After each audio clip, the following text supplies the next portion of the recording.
Good evening and welcome to this meeting of full council on the 7th of October 2024. Please note that this meeting is recorded and live streamed in the interests of public accountability. Please ensure that there are no interruptions from your electronic devices. Members, you may leave and return to the meeting if required, but please indicate to the clerk if you will not be returning. In the event of any tied vote this evening, I have the casting vote as Lord Mayor and reserve the right to use it. We begin with apologies for absence. Jonathan, are there any apologies? Thank you, Lord Mayor. I can confirm we've received apologies from Councillors Andrew Gant and Councillor Chris Jarvis, and I'll also know that Councillor Ross Smith will be arriving late. Thank you, Jonathan. Do members have any further apologies? Councillor Snowden. Councillor Goddard also is running late, so he'll be here shortly. Thank you. Any more? Councillor Upton. Councillor Turner is running late as well. Okay. Is it any more? Councillor Mundy. Hostage to Foreign Marbini is on the bus, but she's on her way. Thank you very much. Those apologies for late arrival. We proceed to declarations of interest. Do members have any declarations on any item in the agenda? Seeing none, we move on to the minutes of the last ordinary meeting of council, which was held on the 15th of July. Are there any points on the minutes? Any corrections? Seeing none, can we please approve the minutes as the correct record? Those in favour?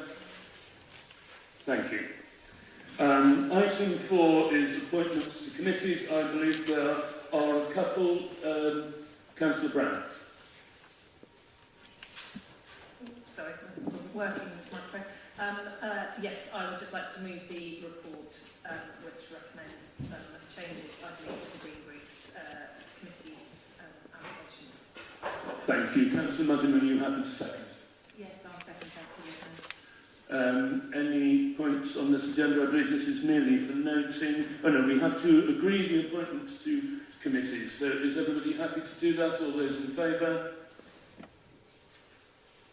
I think that's everyone. Thank you very much. We now proceed to announcements. First it says the Lord Mayor, and I still have to remind myself that that's me. I must begin by noting that today is the anniversary of the appalling terrorist attack in Israel 1 year ago. I think of those who lost their lives that day and all those who have lost their lives since in Gaza and Lebanon. Last night, a united vigil in Bond Square gave witness to Oxford's desire for peace. I believe that the leader will speak in a moment on behalf of all of Council. On the less solemn note, I've attended many events since I last saw you all, far too many to mention, otherwise we'd be here till midnight. But I would like to mention 3 in particular. First, of course, celebrating the promotion of Oxford United in my first week in office. I really couldn't have ordered it better. We're up and we're staying up. Whatever people in Swindon think. Second, having the opportunity to meet many of those providing nutritious food for free to over 200 community groups across Oxford and Oxfordshire, based just across the council boundary in Botley, including former council planner Mary, whom longer-standing members will recall, and Gary Smith, son of Icolan, whose portrait is on our wall. Gary told me how every member of his family is now involved in some way in feeding the hungry. Someone once said that a good activist should be like a radiator, spreading the values of community and human solidarity to all around them, and Icolan Smith was certainly that, and that is why we have her portrait there. Thank you, Councillor Miles. Her portrait overlooking us today. Thirdly, it was a pleasure to receive this generous gift from the British section of the Non-Resident Indians Welfare Society. It will remain in the town hall. It's a particularly appropriate memento for a cycling city, which also was visited twice by Mahatma Gandhi, who is shown on his bike on the sculpture. On one of those occasions, Mahatma said, "You can only give yourself with a disciplined conscience." A good motto for councillors in general, and hopefully for our deliberations this evening. We now move on to announcements by the Deputy Lord Mayor. Tiago?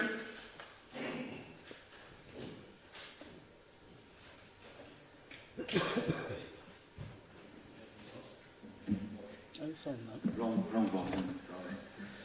Yes, I want to mention the two events I attended in the last two weeks. One was a charity funding dinner organized by Play to Give to support Oxford Children's Hospital and Oxford Injury Service and several others. Also, yesterday was the annual Dashen TR dinner of the Nepalese community dinner, but it was one opportunity to celebrate our diversity and united in Oxford. Thank you very much. Thank you. Sheriff? Thank you, Lord Mayor.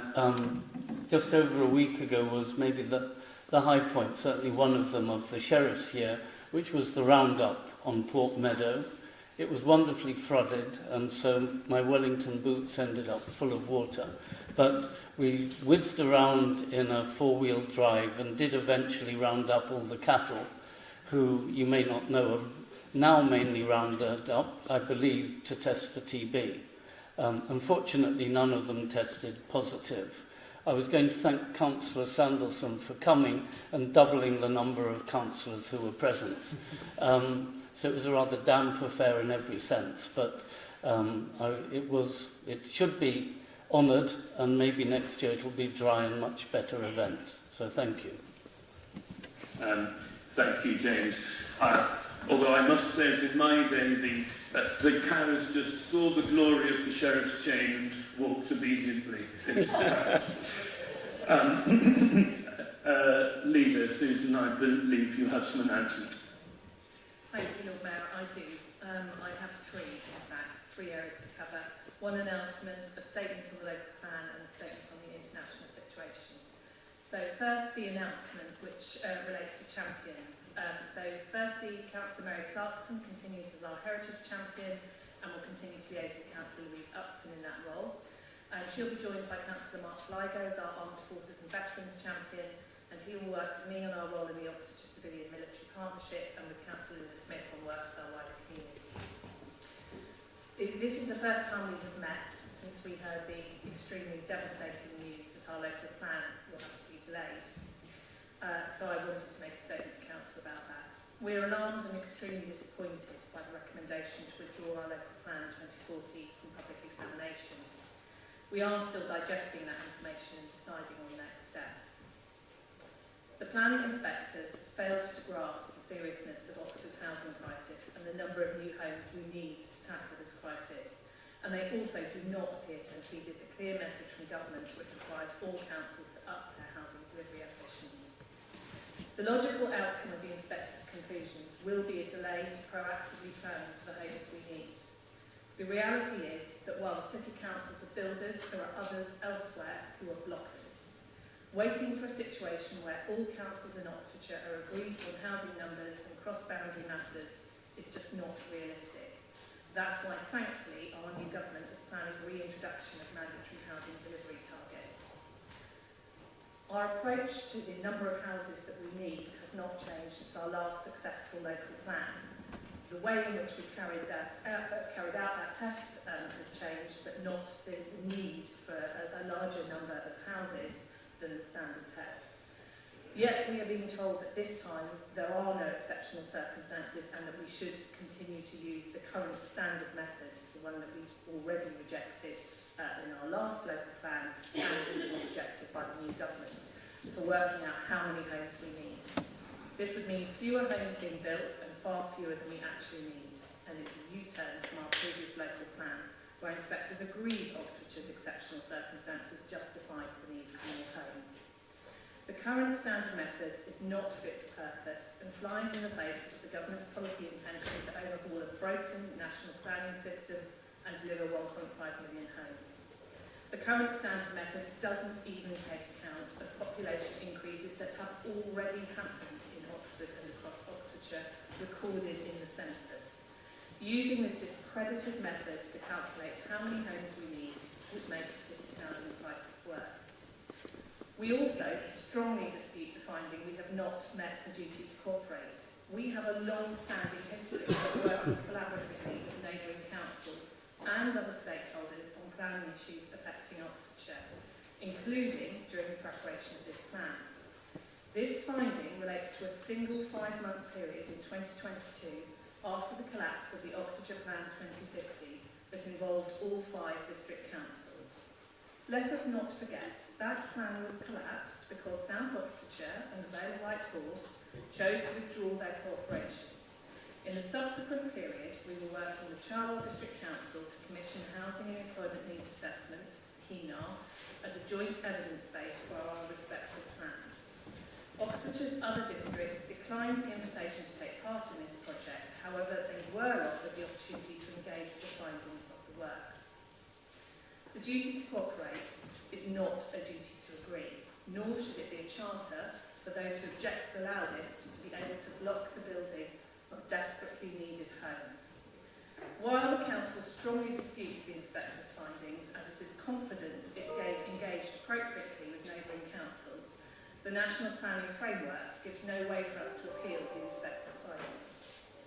We also think that the inspectors have failed to read the room on planning reform. The new government intends to reintroduce mandatory housing targets and bring in new ways of calculating how many homes we need. National consultation has just closed on proposals that would see a 59% increase in the number of homes that would need to be delivered in Oxfordshire, which we welcome. This will help us get closer to building the new homes so desperately needed locally. We will continue to explore all options open to us to ensure that we can build the houses that Oxford so desperately needs. We continue to wish to be builders of homes, not blockers, and are proud of our record on building homes, particularly council and other genuinely affordable homes. And our officials will continue to talk to government officials to try and find a way through. Finally, and very seriously and soberly, we are meeting today on the 7th of October 2024. We are a year on from the attacks on the 7th of October last year, which triggered such devastating loss of life across the region of the Middle East. Last night, I was privileged to attend our second peace vigil that was held jointly with the Oxfordshire Council of Faiths. We came together in large numbers as we did last November. Sadly, since that time, countless further lives have been lost, particularly in Gaza. And now conflict has spread, not ceased. Many, many families are mourning the loss of loved ones. Terrible injuries have changed lives. Many families have lost their homes. The suffering is terrible. Yesterday, at the Peace Vigil, we came together to support each other, people of all faiths and none. We celebrated and recognised all of Oxford's many diverse communities. In Oxford, we are rightly proud of our welcoming, multicultural and compassionate city. The terrible loss of life in Israel, Gaza and now Lebanon has shocked and appalled us all. We need peace. We are conscious that many people in our local communities are grieving for loved ones or are worried about friends and relations in Gaza, Israel, Lebanon and Iran, as well as other conflicts in the world such as Sudan and Ukraine. A year on, I also want to say that nobody should experience fear in our city as a result of international events.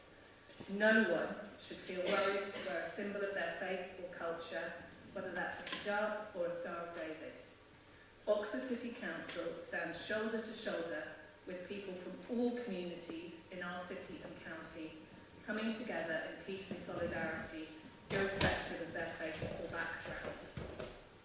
Today, we once again fly our city flag at half-mast to mark our sorrow at the war, destruction and loss of life in Gaza, Israel, Lebanon and elsewhere in the world, and in the hope of peace. I pledge today to continue to work with all of our faith communities to ensure that hate and prejudice have no place here, and that people of all faiths and none, and of every background, feel safe, welcome, and at home. And Lord Mayor, I think it would be appropriate for us to hold a moment of silence. Thank you, Susan. Members, please rise for 1 minute silence.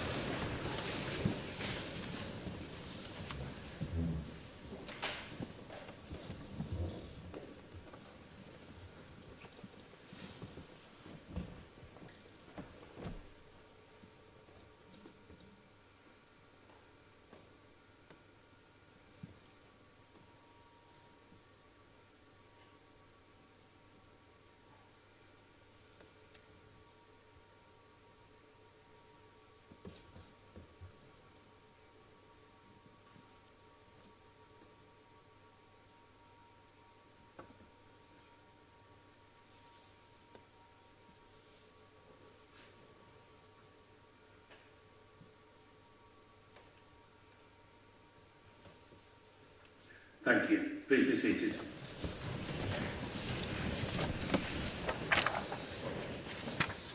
City Rector, do you have any announcements? Thank you so much, Lord Mayor. Thank you, everybody. Lovely to be here.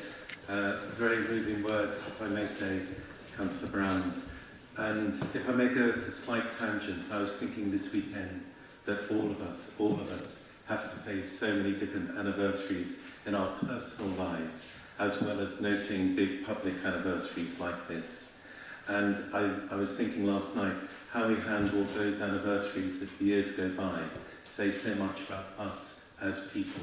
And I'm conscious that for me, one year I may handle an anniversary in one way, another year in another way, and that's okay. And sometimes someone else will handle an anniversary in a different way than I might, and that's okay too. But as I handle the big anniversaries in my life, and indeed these huge public anniversaries like today, what do I do? How do I cope? How do I make sure I mark it well? And I landed last night back on St. Paul's words, that in all my reactions, there needs to be love, and there needs to be hope. And for many of us, there needs to be faith. Where is the faith? Where is the love? Where is the hope in my reactions, in my anniversaries? As I say, we all handle our own anniversaries in different ways, and no doubt among us tonight, there are some for whom there are personal, important anniversaries this very week or month. How do we mark those? How do we handle those? My apologies, everybody. As I said to the Lord Mayor, I need to run away quite soon to a school governors meeting. It actually gives me joy going to those, knowing that I leave the City Council, whose interest and commitment to the next generation is so powerful and so strong. What you do matters so much. And what Susan said about compassion and kindness, we need to share that on. And thank you so much for all that you do to do that. Thank you. Thank you, Anthony. Are there any announcements from the Chief Exec? Finance? Legal? No? Good. Yes. Can I just make a note that the word Palestine wasn't mentioned? Gaza, the genocide in Gaza is part of the occupation of Palestine, which is a place, and we need to make that note that it is Palestine that is occupied, that is undergoing the genocide. Thank you. Stop the genocide! Thank you, Councillors. We now move on to committee recommendations.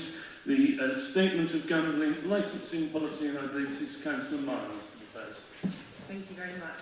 So before you today's revised draft statement of gambling and licensing policy, and this is following a public consultation. Just by way of background, the Council is obliged to determine and publish a statement of gambling and licensing policy, keep it under review, and renew it at least every 3 years. Now, the current policy is due to expire in 2025, and so we have to implement a new policy by the 31st of January next year. Consultation took place, this public consultation, in line with the statutory process. It was a 6-week consultation, and it was advertised between the 14th of June 2024 to the 26th of July 2024. I'd like to to just note that despite advertising the consultation, only one response was received from the Thames Valley Police, who have no adverse comments to make on the revised policy. This revised statement takes into consideration new guidance from the Gambling Commission issued in 2021. It also includes changes such as an amendment to the local authority and addresses, an amended map of Oxford with the new ward names and boundaries, and some minor text. So it's really very minor, the changes. Committee members looked at these changes at last meeting on the 23rd of September and agreed to the revised draft statement. And to reassure members, as I know some concerns have been raised, the policy retains Oxford's status as a casino-free city. That was in the it is in the existing policy. So I'd like to thank officers for their hard work in organising the public consultation, and I'd like to recommend to members that they and the councillors to agree the revised draft statement following this public consultation. Thank you. Thank you, Councillor Miles. Are there any points on this statement? Councillor Malik. Thank you, Lord Mayor. I just want a clarification for the monitoring office. I didn't see anything to do with the taxis, because the taxi driver. I believe it was gambling, right? Emma? Emma, the question was that this statement does not concern taxi licensing in any way. No, good, thank you. Anything further?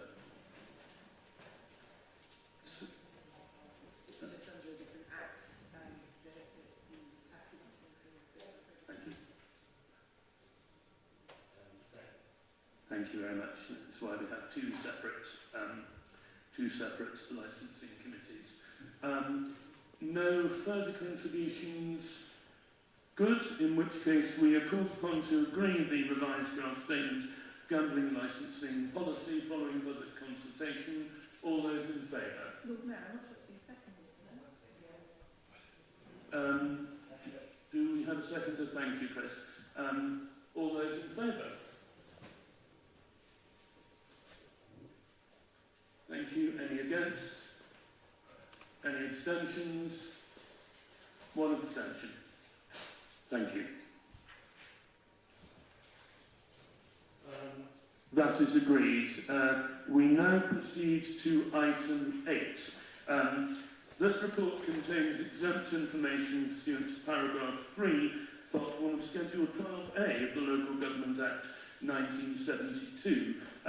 We can proceed with this item in open session as long as there are no questions or contributions touching on that exempt information. Does any member have any contributions touching on the exempt information within the report?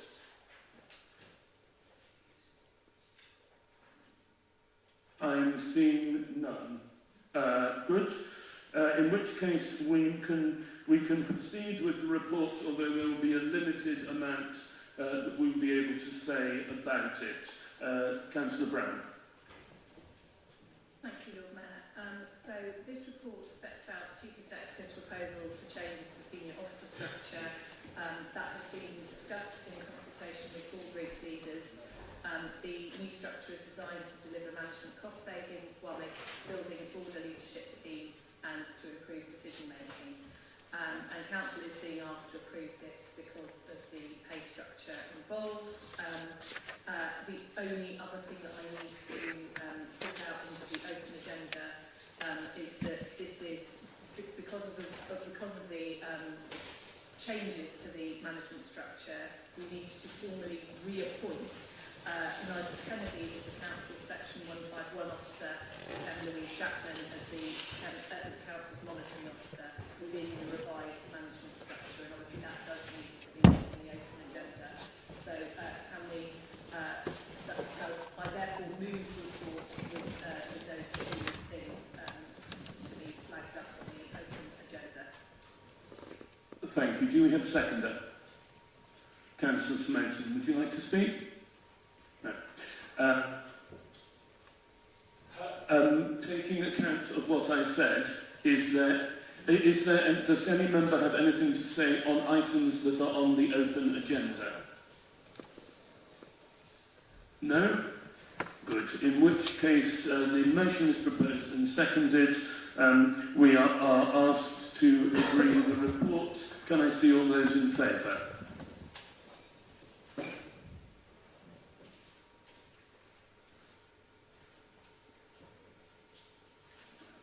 Thank you. Any against?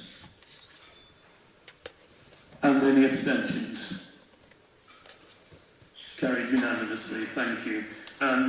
Item 9, questions on Cabinet minutes. The item has a time limit of 15 minutes, and we have only one set of Cabinet minutes in front of us, the draft minutes of the Cabinet meeting held on the 11th of September. Do any members have points to raise?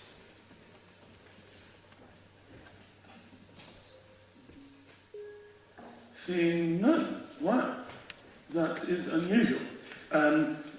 Thank you very much. We now therefore move to item 10, which is questions on notice from members of council. I will go through, we have 53 questions, so please be as concise as possible. I will go through them in order. And the first is unusually a question to myself from Councillor Muddiman. Councillor Muddiman, do you have a supplementary? I do, yes. A few things. Firstly, I think there might be an error where you say that the city rector is historic and purely formal appointment. I think perhaps that's meant to be informal appointments. Not sure. No, it is meant to be formal. Just checking. That was part of my vote, whether it is a formal or informal appointment. I know it's not in the Constitution, so I just wanted to double check that. And secondly, thank you for your responses. I don't think you've actually answered my question, and I'm now a little bit confused, bearing in mind the comments that we, good comments, you know, which we all agree with, that I've just heard from both the city rector, thank you, and from Councillor Brown, who I'm just going to quote. She said, Oxford is a place where all people of all faiths and none should feel safe, welcome, and at home. And given that, which I think is a statement we can all agree with, I don't quite understand why you're not able to answer the question. So I'm just going to put it to you again. Do you agree that our great diversity should be reflected in these chambers by inviting representatives from different belief systems and none to speak at the start of each full council meeting? Thank you, Councillor Muddiman. Looking around me, I do believe that the great diversity of the city is reflected in these chambers by people of all beliefs and none. When I said that the city rector is a purely formal appointment, I meant purely a matter of form. It's not in the Constitution. It doesn't constitute what Thomas Jefferson would have called an establishment of religion.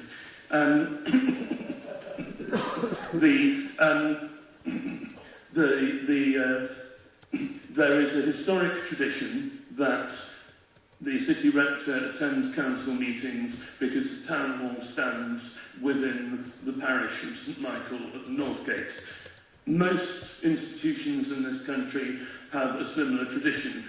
Parliament, for example, stands within the parish of St Margaret's, Westminster, and they and some other councils actually have prayers at the beginning of their sessions, attendance, of course, being optional. We do not have prayers, but have a non-denominational contribution from the city rector, reflecting the fact that this is a secular institution within a city which has a multiplicity of faiths. There is a constitution review underway, and of course members are welcome to contribute to that constitution review and any suggestions on this issue. I personally would be very cautious on the ground that we might risk achieving the opposite of what we intended by actually formalising the presence of a religious contribution within this council, which we do not have at present. However, it is up to members to discuss this, and not in the end up to me to dictate. I think that's enough from me. The question number 2, Councillor Malik to Councillor Brown. Do you have a supplementary? Thank you. Thanks for the answer. Then again, I don't think so. It's answered my question. I heard Councillor Brown's statement, which mostly I agree, but obviously the story doesn't start from the 7th of October. There's a long history. But if we can, if we can fly the flag for Ukraine and Oxford United, I don't understand. And Lord Mayor is also, you are our civic officer. We have a twinning with Ramallah, where our previous Lord Mayor has visited and enjoyed their hospitality. And why cannot we, in the solidarity of Ramallah and West Bank people, we have not fly Palestinian flag on the town hall? I can understand politically Labour Party got loads of pressure from whichever way. Because when this again happened, I was told by one of very close in the Labour man, National Party said, do not pass any motions or anything on Gaza, you'll be kicked off from the party. It is a political matter, but we have a duty. We are a city of Oxford. We have a twinning city who's under the war. And we cannot, why cannot we show the solidarity? That's my question. Thank you. Councillor Brown. Yes, thank you.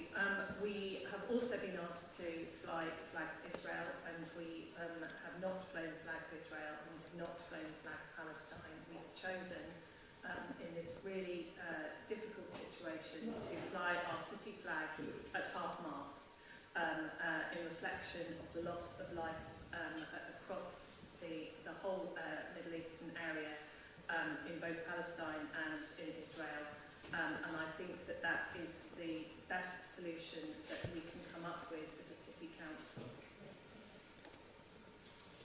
Question number 3, Councillor Malik, do you have a supplementary?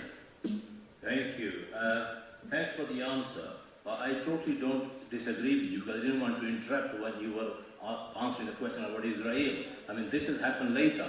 I mean, Councillor Mack, do you have a supplementary on question number 3? No. Devolution in Oxfordshire? Yeah, no. No. Good. We move on to question number 4. Councillor Raymond, do you have a supplementary? Yes, I do. Thank you. So we heard before that there was a feasibility study. So how long is that going to take? I think just to say something that talking about a democratically elected country murdering people is different than showing support and solidarity to the people of the West Bank. Thank you. I'm not sure that was a supplementary on the flag bill, but Councillor Brown, do you have a response? The supplementary was that the feasibility study has been going on for a long time. When it's going to finish? Councillor Brown. I'm afraid I don't have that information, but I can get you a written response. Question number 5, Councillor Raymond, do you have a supplementary? I do. Yeah. The question was, do you think it's? I might not have been clear that there should be on all councillors an obligation that we have, like whenever we do receive a gift, although it's very rare, I agree. Unlike Labour, they're falling over themselves trying to gather as much as they can as soon as they can. That we should do it within 30-day time limit. That was, I suppose, my Councillor Brown. So, sorry, moving microphones because mine doesn't seem to switch off, which is a bit of a problem. We already have got an obligation, all of us, to declare any gift or hospitality that we are offered over the value of £50. So I hope all councillors are aware of that. I have actually, as a result of your question, asked officers to remind councillors of that because it seems that councillors may not be aware of that, as witness your question.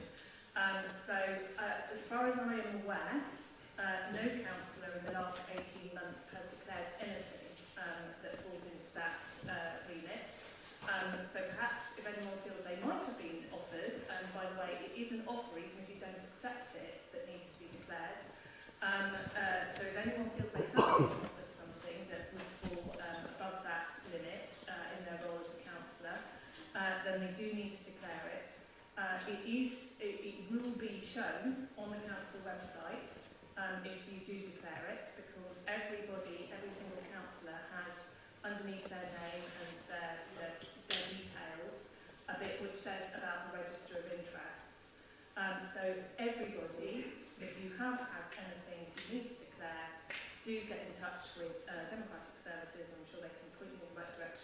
form, and then it will appear as Brexit on your record on the public website. Thank you. From Councillor Miles to Councillor Turner, Gloucester Green Car Park. Councillor Miles, do you have a supplementary? Yes, I do. Thank you. So, from the answer, I understand you haven't done any kind of modelling of repurposing the asset of the car park. I understand that there are 105 spaces for public parking, which is separate from those that are leased to the flats that you mentioned. I'm assuming are separate. And so, bearing in mind that you can fit 6 bikes on each piece of car parking space, which gives about 630 bike parking spaces in the car park. I'm wondering whether you would agree to do some financial modelling to repurpose this asset for alternative revenue generation purposes for bike parking in the city centre to align with some of the other council policies we have got on Untitled Chapter. Councillor Turner. Yes, I understand where the council is coming from. And ultimately it's a judgment for the council. And maybe just a few sort of points where I think it's going to be difficult to make this one fly. I mean, one is, I think, we don't control Worcester Street, so we don't know exactly how long that'll be there for. And of course also, as the councillor mentions, there are other significant car parks which may fall out of use in the coming period, depending on how lease matters progress. And you know, how much we might benefit car parking is still necessarily important in being provided in the city centre. So I think you know, a first question which I would probably ask would be about occupancy levels, to see if that would fly. I think I'd also want to understand the financial contribution, which of course would be related to it.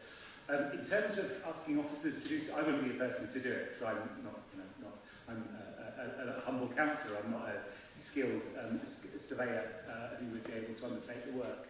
In terms of asking officers to do it, I mean, I suppose I wouldn't mind asking them to take a quick look if that was part of a budget amendment that other people wanted to propose, if they said, well, we'll take out the income stream and put something else in. But I think it would have to be really high level. To be completely honest, our property services and also people on car parks have really been working overtime in sort of preparation of projects that might well come to fruition quite soon.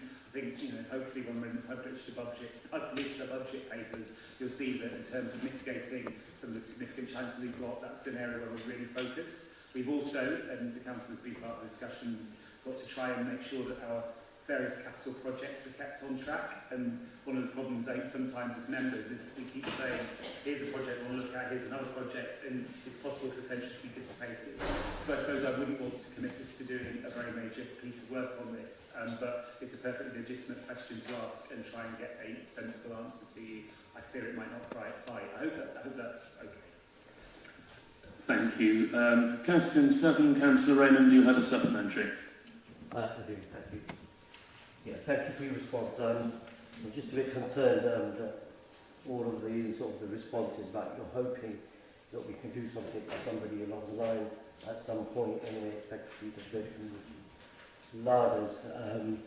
This is a winter fuel support for for pensioners, for the elderly. So how do you propose that they're going to be able to come to the community larders, how they're going to go to the household thing?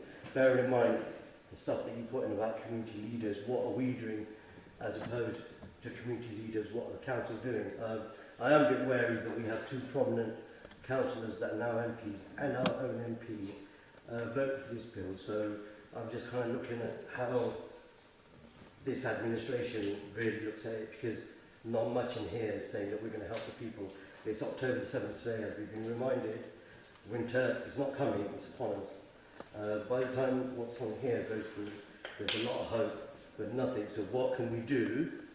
What can we really do to mitigate people that are not going to stay cold and warm? It's a life and death matter, as there was a report in 2017 that stated there could be potentially thousands of people, so there could be tens, 20s, maybe hundreds of lots of people that really suffer and put pressure on the health service, and God forbid that they pass because of the cut £300 worth.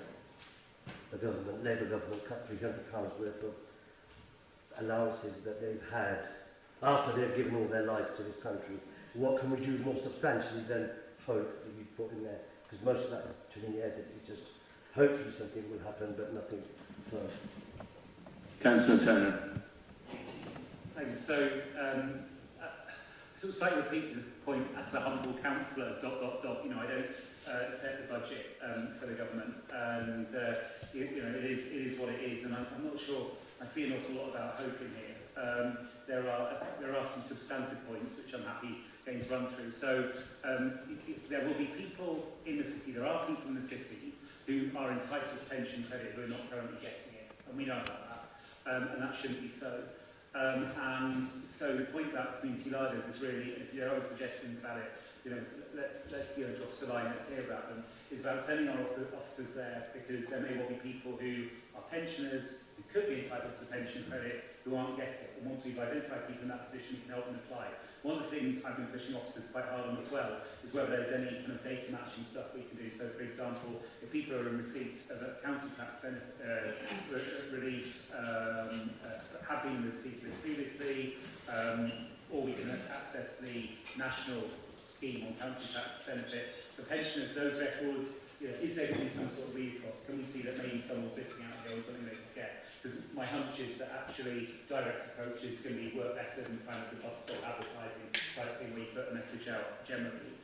So that's one. But really, so it's about the pension credit applications. The second bit was about the household support fund. The reason for certainly not being totally definitive about that is because we haven't been given the money yet. But I understand that that is to be coming forward, and it's one of the things we should then look at about whether we can use that to assist some people, although clearly it won't make up all of the deficit people in Oxford. But I think, you know, for a lot of us, we're going to debate the issue this afternoon. The concern may not be with wealthiest pensioners, it's about people that just miss out. So can we do something a bit more targeted there? The third thing is just about the home improvement agency work, and I think that will be happening. That is happening. That's not a hope as well. And you know, if members are interested in being briefed on that, I can see if I can get an email sent around or something like that. So you know, we don't make the weather in terms of the decision on the overall policy, but we'll certainly try and help people in Oxford as best we can. Thank you. Question 8 from Councillor Hemwood to Councillor Relton. Do you have a supplementary? Yes, I do, Lord Mayor. Thank you for the response. I fear, though, that it hasn't really answered my question. The council lives next to and adjacent to Stamford Road, Littlemore. Incoming traffic from the Rosehill roundabout is limited to 7.5 tonnes. The council should also acknowledge that Stamford Road Bridge is located on Stamford Road. Although the 100-year-old bridge may not have a weight limit, the councillor should be fully aware that Stamford Road does. Double-decker buses and ODS bin collections use this route to access Littlemore, including Herschel Crescent. Will the portfolio holder agree that a laden and unladen ODS bin lorry weighing in excess of 15 or 18 tonnes exceeds the highway weight limits? Maybe the portfolio holder should pay closer attention to the signage on their own doorstep. Councillor Relton. I'm not really sure how that's relevant to the question AR1, which talks about Herschel Crescent. Doesn't mention Sandy Lane, doesn't mention Sandford Road. I think where I live is irrelevant, actually, thank you. I mean, you know, the 7.5 tonne weight limit on Oxford Road Littlemore, you know, that does have a bus route on it. It does have bin lorry collections on it. Are you suggesting that we get rid of both of those? I mean, you know, clearly, yeah, I'm sorry. I mean, this is not a supplementary to the question I was asked, so I can't really answer it, sorry. Perhaps no. It seems, I think it may actually be a supplementary to question AR4, which mentions the railway line on Sandford Road, Littlemore. I have a separate supplementary. So the railway bridge on Sandford Road does not have a weight limit? Thank you. Okay, question number 9 is also on the weight limit of bridges. Do you have a supplementary? Question number AR2, Chair. Yes, AR2. I do have a supplementary. It does seem that bridges are your nemesis. The portfolio holder has a history of approving underspec bridges. If a bridge has a weight limit of 7.5 tonnes and a laden OS truck weighs more than 18 tonnes, could the portfolio holder explain how an ODS bin lorry and plant are compliant to this simple councillor? Does a portfolio holder actually know how heavy one of the ODS bin lorries are, laden or unladen? I'm genuinely quite mystified. I'm not sure what bridges I've actually ever signed off. Given not the, so, I mean, yes, Donington Bridge, we're currently complying with the weight limit. I mean, again, I really do not understand what the supplementary question is here. Like, this does not fall under my portfolio. This is genuinely slightly ridiculous. Yes. Question 10. Any supplementary? Point of order, Lord Mayor. Is it possible to refer to the questions as they appear in the agenda? Because we don't get them numbered in the way that you're suggesting they come.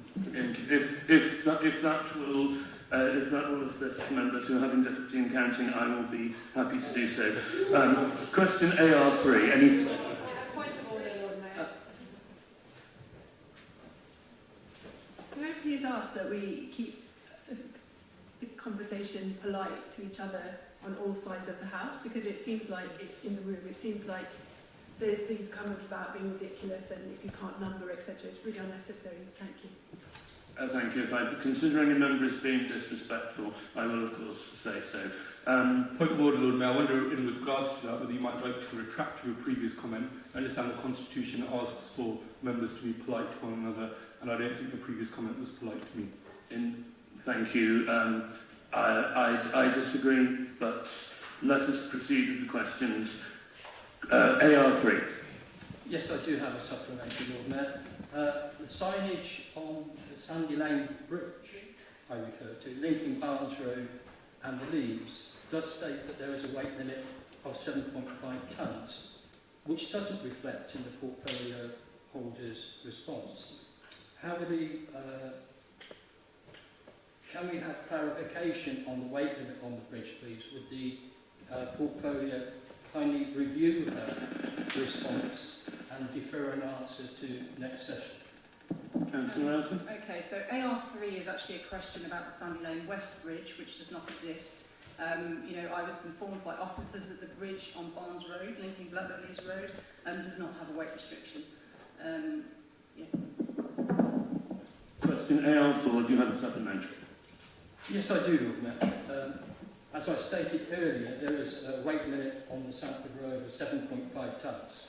The Sanford Road Bridge is on Sanford Road, as we know it. There is an indirect weight limit, therefore, on the bridge. How will ODS serve the residents of Medhurst Way and Armstrong Road with a 15-tonne bin lorries and buses that are clearly not compliant? Councillor Elton? I think this is a question for the County Council, not for me. I don't think we should really be debating whether 7.5-tonne weight limits on roads, commuter bridges, etc. ODS is in compliance with the weight limits in this city, and that's sort of it, really. I think any questions about how particular weight limits are enforced need to go to the County Council and the Highways Authority. Thank you. Councillor Henwood, I note that most of the ensuing questions, AR5, 6, 7 and 8, are the responsibility of the County Council, but do you have supplementaries to any of them on anything that the City portfolio holder can respond? Yes, I do. My questions are related to ODS vehicles and ODS plant, which is the responsibility of the City Council. We have a duty of care, Lord Mayor, to keep the public safe. We should know how much our vehicles weigh and where they can go safely. In response to AR5, I have no further supplementary questions. Thank you. Thank you. And I see, do you have any supplementaries on AR6, 7 or 8? Yes, I do, Lord Mayor. The response from the County Council is that the Osney bridges, there's two of them, not the infamous Oxford Bridge, which is, as we know, under spec, have a maximum load of 7.5 tonnes. With this knowledge, will this impact the delivery of the Labour Lib Dem bus gates planned for the city centre, given the potential weight crossing there? That is the county council's matter, thank you. AR7, do you have a supplementary? No supplementary. AR8, supplementary. Yes, Lord Mayor, I do. I'm shocked to learn that no risk assessment has been carried out. ODS vehicles clearly do not comply with the weight restrictions, laden or unladen. As a matter of urgency with the portfolio holder, please reconsider developing a risk assessment of ODS plant and vehicles on weight restricted roads.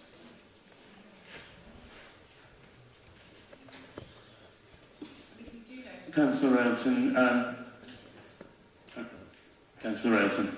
We do know how much they weigh, and ODS complies with all the weight restrictions and bridges and highway structures in the city as responded. I mean, you don't need a risk assessment if you comply with all the weight restrictions on bridges and other highway structures in the city. Question AR9 from Councillor Miles to Councillor Elton. Do you have a supplementary? Thank you, and thank you for your response around the work around climate change, adaptation and flooding. I'm just wondering whether the council has convened already, or if not, is willing to convene a small round table with the small businesses that were affected by the flooding earlier on this year and who are, we anticipate will be affected by flooding again in the forthcoming winter period, to really discuss lessons learned and anticipatory action that we can deal with as City Council. Councillor Elton. That is actually genuinely quite an interesting idea. I mean, certainly in January, it was quite apparent to me that we basically all forgot about the businesses on Abingdon Road, and I tried to make amends for that after the fact. So citywide, a sort of targeted citywide city centre businesses. I think we do have the mechanisms of doing that. I will talk to the officer in charge of coordinating the job response. I think that's something that's fairly good step. Question AR10, Councillor Jafari Mabini. Do you have a supplementary? I do. Is it possible for the council, for the cabinet member to encourage more regular updates around this kind of issue about fencing going up, etc.? There is a lot of heightened emotions about the species that are there in Spindlebury Park. A lot of residents are really concerned, and what happens is when things arrive without any notice having been given, there's a lot of upset with that. Is it possible to make sure that that happens? And I know that within the planning regulations there is caveats around updating residents. Thank you. Councillor Elton. Okay, I think this is probably genuinely more a question for Louise. Is it possible to pass it over to Louise? Yes. Can I do that? All right.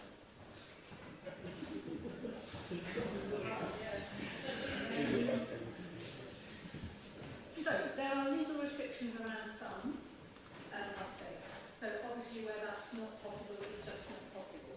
Okay. But for, I guess, for everything else, again, this may be more part of the development team's brief. Because it doesn't particularly fall under planning. I got aware that there are planning rules saying you must give particular updates to particular points. But I absolutely take your point that, of course, if people see something happening that they didn't know was going to happen, we can be very stressed and worried. So as far as possible, we should be updating. So I think we would like to collectively do our best to undertake two, where it is possible, and so there are some legal restrictions around certain things that we can't update on, then we will try and do that. Thank you. Question AR11 on Gully. Councillor Jafari Mabini. Do you have a supplementary? Just to comment that I'm happy to pass on the residents' details, but generally a lot more thought needs to be given to those areas where the houses are very, very tightly because then there's no access to the charging points. Thank you. Do you have any response, Councillor Elton? I think, sort of access to off-street parking is generally a real Oxford problem. I think 46% of residents in Oxford do not have access to off-street parking, and that's very much why Gully was invented, and yet we very much hope to see the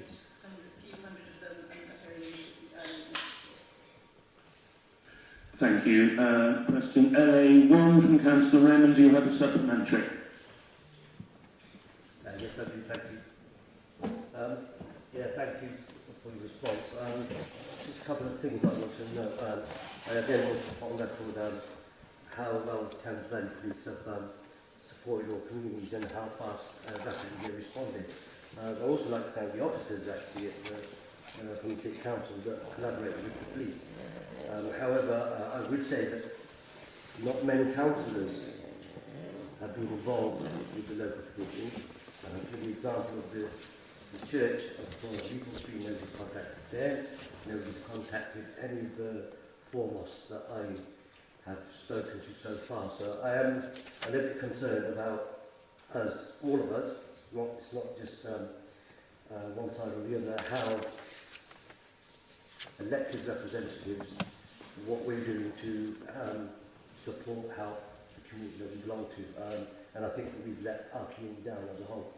And we need to do more because it has been dangerous, it has been scary for lots and lots of people, so I think we need to do more. So can I ask the Council member if he's willing to work with cross-party to get something that's more substantive really, so that our community do feel safe. Councillor Alexander. Yeah, I thank Councillor Rahman for those comments, and obviously I will take them forward, and I think it is a good idea. If it hasn't been so already, I know that the Thames Valley Police have been with the community partnership, been working with all of the local communities of faith and none. But I know that we can always improve on our communication, and I will take that forward. Thank you. Question MC1, Councillor Kerr. Do you have a supplementary? No. Question MC2, Councillor Rahman. Do you have a supplementary? No. Thank you. Question MC3, Councillor Henwood. Do you have a supplementary? No supplementary, Your Honour. Question MC4, Councillor Henwood. Do you have a supplementary? No supplementary, and the following no supplementary. Thank you, Councillor Henwood. Councillor Jafari Mabini, question MC6. Do you have a supplementary? I do. So there is actually at the moment a 4-week waiting list, a 4-week wait time to seek some advice at the Agnes Smith. So my specific question was, has there been any extra financial support going up for advice centres? Because there is actually a lack of slots for people to be seen to then talk through all the options and what practical steps they need to take. That was really my specific question, which I don't think has been answered. Councillor Chapman. I'm not aware of Council of any extra funds to support any particular advice centre. What I would say to those people who are obviously very concerned about this matter, and we'll be debating it later on this evening, is that they can ring the contact centre and get some core advice there. And they can also turn in person to the Westgate Library on 3 days a week, where there are slots available for general advice, including this area. So I would urge them to do their very best to do that, and we are doing everything we can, as Councillor Turner made very clear earlier in his answer to a very similar question, to reach out to people so they get the information they need about pension credit, cultural support fund and other things. And I think, to be fair to us, we are being more vigorous about this than many other councils are in the country. And that's partly because of the determination to do so. The leader's been very clear with me as a portfolio holder that we need to do this. And therefore I'm making it absolutely clear to my own staff and teams that work in this area that we should do this in a very, very energetic way. People before Christmas, when the cut-off point will come for applying for pension credit. And just a final detail to add to what Councillor Turner said, I know that officers have reached out to hundreds of people in the city who they have data on actually, because as Councillor Turner said, they have receipt of reduced council tax or other benefits and the support that the city gives. And those letters have gone out, I believe now, directly to them to ask them to apply for pension credit. And then there'll be a wider campaign, which again Councillor Turner alluded to. So I think, while we don't wait the weather, well, what Councillor Turner earlier on, we can at least ensure that we can to help, and we are. Thank you. Question AH1, Councillor Henwood. Do you have a supplementary? No supplementary. Thank you, Councillor Henwood. Question AH2. Do you have a supplementary? Thank you. Question AH3, Councillor Powell. Supplementary? Not on this item, Lord Mayor. Thank you very much. Question AH4, supplementary? Yes, please, Lord Mayor. Can I start by expressing my thanks to Councillor Hollingsworth for the clear and detailed answers to these questions. It is very, very much appreciated, and I know it helps to give reassurance to residents who remain concerned about damage. So thank you very much for your responses. In the answer to AH4, it is noted that there will be spot checks undertaken during the event.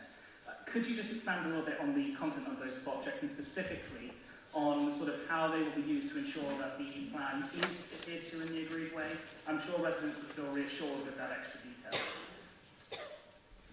Yeah, as I'm sure you will realise, what we can't promise is to have staff on the ground 24 hours a day during the set-up period, and so that's why I use that particular form of words. Obviously, what the staff who will be there will be focusing on the laying and positioning of the trackway is the crucial first step to make sure that that entirely follows the plan that has been agreed with the roundtable of the applicant. And then to ensure that the vehicles servicing the site use that trackway. Clearly, the roundtable have a very strong incentive to ensure that the same thing happens, because it is they who pay for the damage to the park. So obviously it's in their interest to do it. So the key thing will be around that. Obviously the positioning of the funfair, which has a slightly separate access, as well, the very limited amount of access which is required at the top of the park for the actual fireworks launching team and things, and obviously the usual array of safety checks to ensure that the crowds can enter and leave in a secure, safe manner. And of course we will be checking, as is clear from all these answers, the condition of the ground in the run-up, and will, as with every single event, the council will reserve the right to cancel if it needs to. Thank you. Question AH5, Councillor Powell, do you have a supplementary? Yes, please, Lord Mayor. Thank you for that response. In terms of point 5, I know already the notes about officers being on site before and after the event. Could you just expand a little bit on sort of effectively how steps were taken if damage is noted in the lead up to the event? I know that last year many residents noticed the damage occurring prior to the beginning of the event. I do appreciate the trackways will deal with a significant amount about that. The improved vehicle management plan is really, really good to see. But I do wonder how we would respond if damage is seen to start occurring, sort of taking account the fact that once things have started being moved onto the site, things are effectively in motion. How would we respond in that eventuality? Okay, I think I'm trying to think of the context in which such damage could be observed. If, for example, vehicles left the trackway and went onto the grass in breach of the condition, then both council officers and, I would expect, the event organisers will do this as well, because they have that responsibility to immediately prevent that happening again, reporting any damage that occurred and making preparations to put it right. The trackways are intended to prevent permanent serious damage to the ground. What they will do is yellow the grass inevitably, assuming that it ever stops raining and there's some sunlight. But if that does happen, that will be regarded as something which is manageable. So those are the kind of instances where I think we would be seeing damage and seeking to avoid it. Clearly, that is separate to seeing that the potential for damage has increased to such an extent that it isn't any longer appropriate for the event to go ahead. The Roundtable completely understand that potential exists. It's one, obviously, that none of us want to happen. We are literally in the, well, depending on your faith, the lap of the gods or the lap of the weather, whichever you prefer. That decision could be taken quite late in the day, and the right to cancel is an absolute right and is clearly set out, not just for this event, but for every event. Question AH6, Councillor Powell, do you have a supplementary? Not on this question, thank you, Lord Mayor. Question I A. declare an interest. I was one of those at the event in 2001. Just saying. Thank you. Question A87. Any supplementary? Yes, please, Lord Mayor. I think this has already been addressed in the portfolio holders' previous response to an extent, but it would be useful just to get some idea of a timeline for when the cancellation plan would be likely to roll into effect. I appreciate that is somewhat in the chosen metaphor here regarding weather, but I do think residents would really like to know some sense of time, and also thinking about the roundtable themselves, obviously, knowing when a decision will be taken would be very, very useful.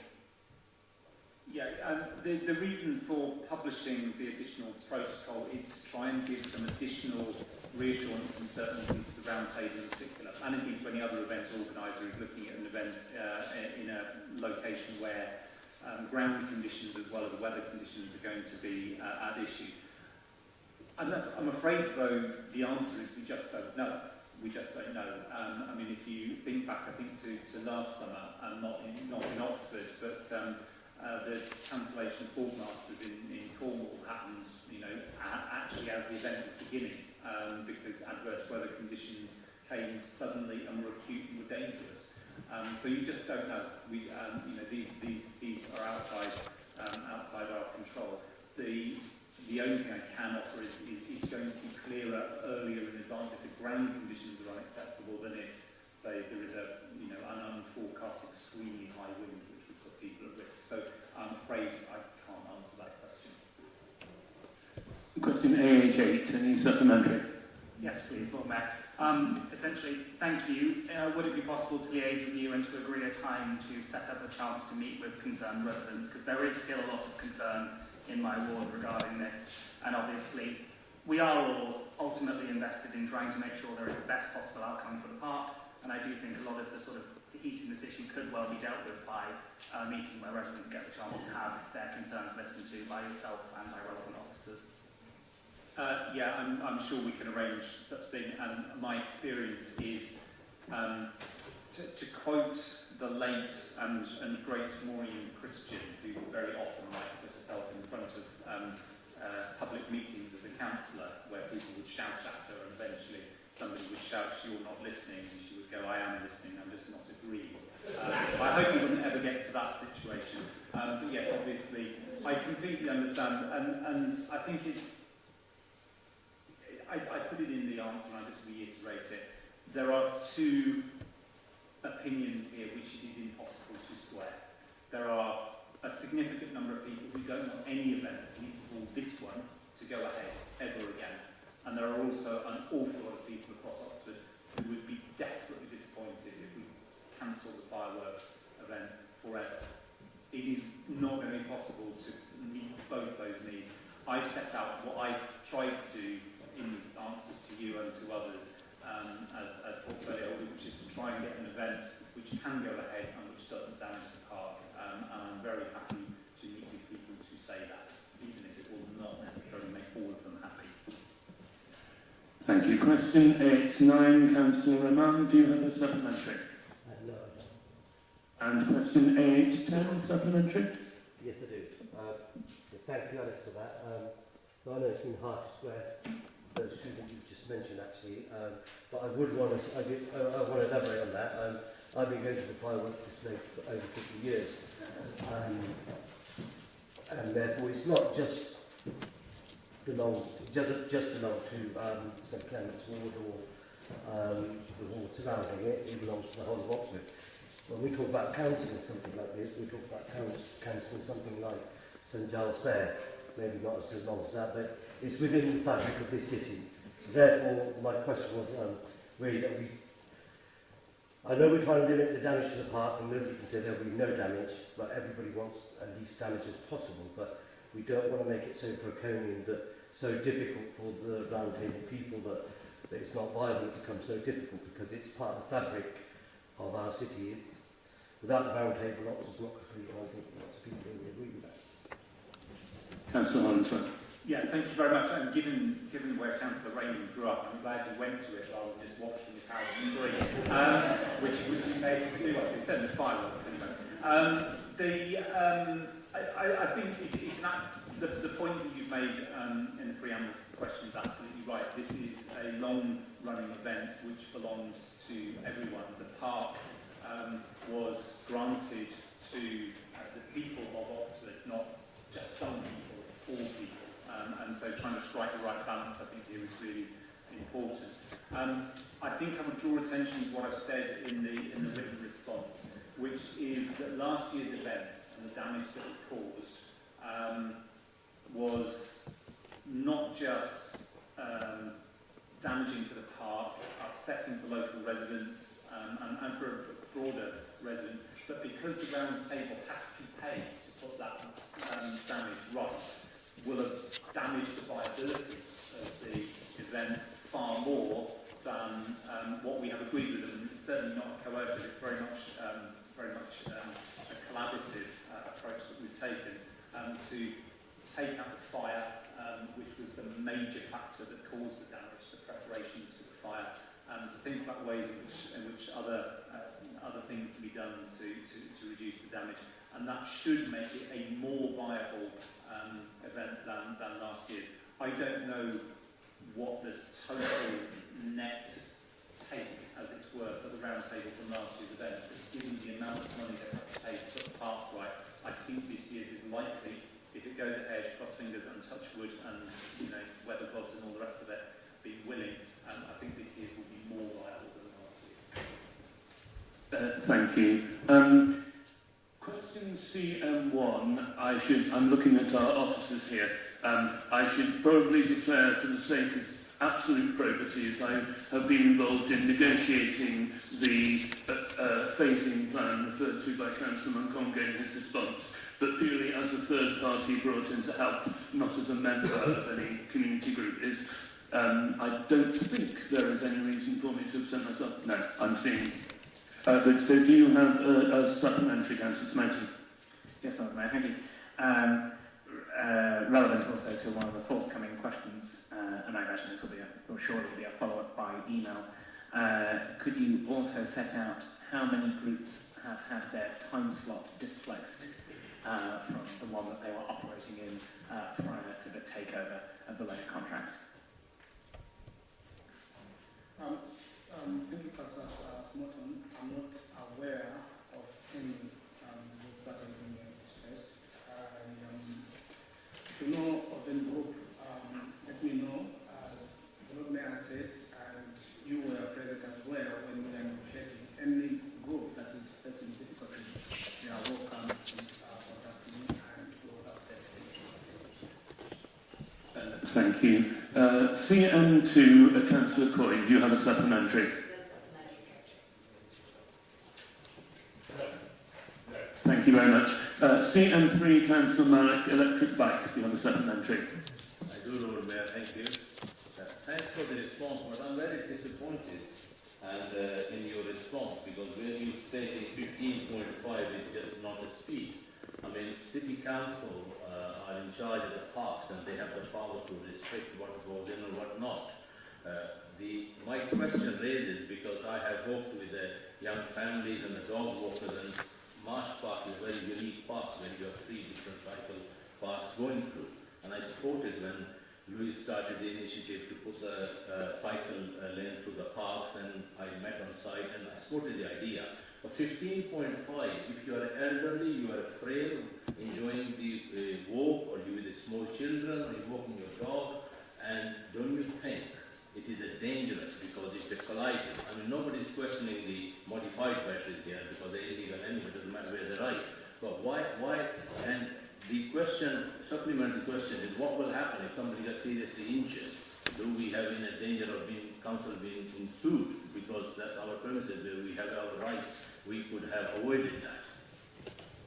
I suspect that may have to be referred through an email by the Councillor Monconga. Do you have anything to say? Not really, but obviously we can discuss via the Thank you. CM4, Councillor Jafari Marbini, do you have a supplementary? Yes, I do, Lord Mayor. It would be interesting to know what, if there has been any approaches to Serco Leisure about the terms and conditions of the particular lifeguards that have had any influence on how we're going to tackle the changes in terms and conditions such that this doesn't arise again.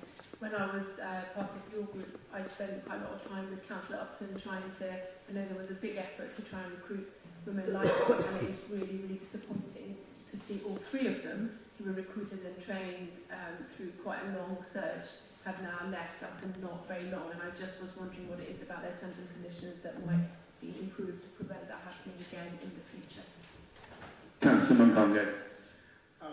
Thank you very much. I'm not sure if we can be allowed to scrutinize the terms and conditions, but what I know for sure, the problem of lifeguards, recruiting lifeguards, is not isolated to Oxfordshire. It's all over the country. As you know, post-pandemic, the leisure sector hadn't recovered fully. We are struggling. I can point out to the answer to my question there. If you know anyone who wants to train or any colleague groups, please do contact us. Thank you. Question LS1, Councillor Miles, do you have a supplementary? No. Question LS2, Councillor Rod Smith, do you have a supplementary?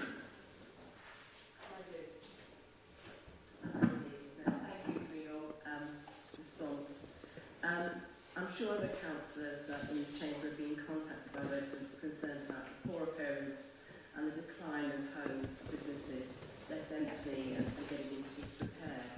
Indeed, 19 old high streets and the Town Christmas Hub have been raised with both myself and Councillor Mongroovy. What I'd like to know, in fact, if I could, is that I can't find any of these notices that have been served on the council's website. Would she agree that it would be helpful to be transparent and have these listed for members of the public? Thank you, Mayor. Councillor Smith. I would like to confirm that my understanding is that when we issue the fixed penalty notices, they are not a matter of public record. So that's why they're available online. It's only if we actually pursue a landlord to court and we're there, then that becomes a matter of public record that we do publicise when we've had success in that area. But when it's FPMs, we don't publicise that. And the difference as well is that when we issue a fixed penalty notice, that money stays with the council. So it is in our interest sometimes to do that, rather than pursue a case to court, where if they are fined, that money doesn't return to the council. So that's a consideration that we have to make. Thank you. LS3, Councillor Ramon, do you have a supplementary? No, thank you. Thank you. Moving on to questions for the Cabinet Member for Planning. LU1, Councillor Malik, do you have a supplementary? Yes, I do. Thanks for the answer. Does the Environment Agency indicate any dates when they can complete the work? No, so we've got senior officers at the council are meeting almost on a weekly basis with the Chief Executive of Thames Water, with MHCLG, with DEPRA, etc. So there is some, Thames Water have come up with some sort of interim thing that can come online in about 2027, that they're waiting to see whether the Environment Agency are going to sign that off. So we'll, watch this space, I guess, Question LU2, my apologies for misprinting the agenda. I understand this is actually Councillor Jupp. Do you have a supplementary? Thank you.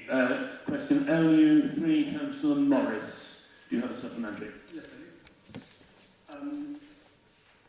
It's another one about bridges and weight limits, but don't worry, it's a nice question. Which is, could you please let us know who the two councillors were who worked on this, so that I can thank them, because it's really welcome news for residents of Donington that a limited service will be able to cross Donington Bridge 46A later this month. Councillor Upton. To my knowledge, Councillor Charlie Hicks and Councillor Brad Baines did a lot of work on this. No doubt some others did too, and as I said, we were very pleased that the county acted quickly and have arranged this limited, but really good to see. So LU4, Councillor Powell, do you have a supplementary? No supplementary, but thank you very much for your answer, Councillor Upton. LU5, Councillor Rawle, do you have a supplementary? No. Good. LU6, Councillor Robinson, do you have a supplementary? Yes, I do, Lord Mayor.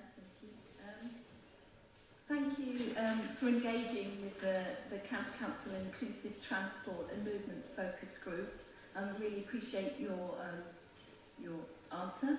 I'm surprised to hear that you say that the e-scooter hire has been well managed and regulated.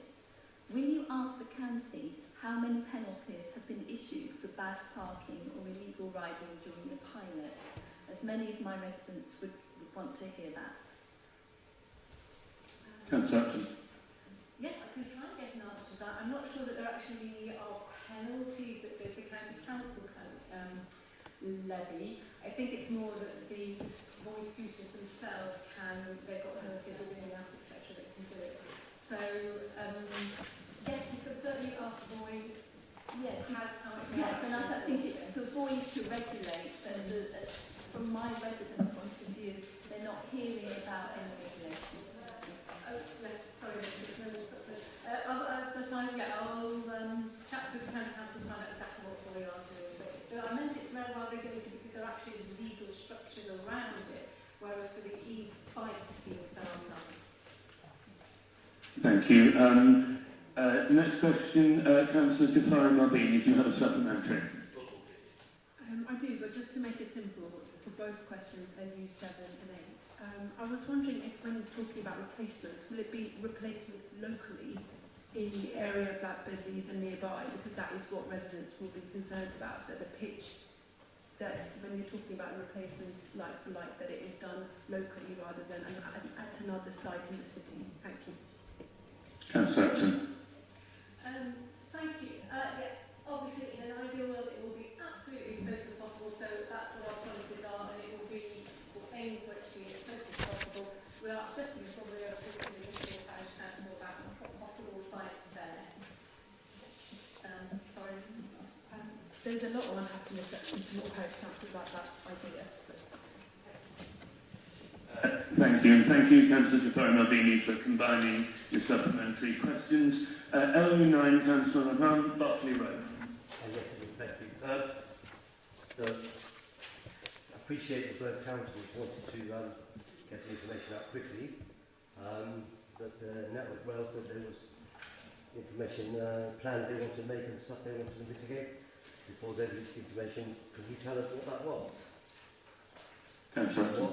What things have they put in place to mitigate the extra years closure of Watley Road, which they recommended you don't tell the public, because this is about trust. So we've already lost the trust of most of the residents in Oxford about transport policy.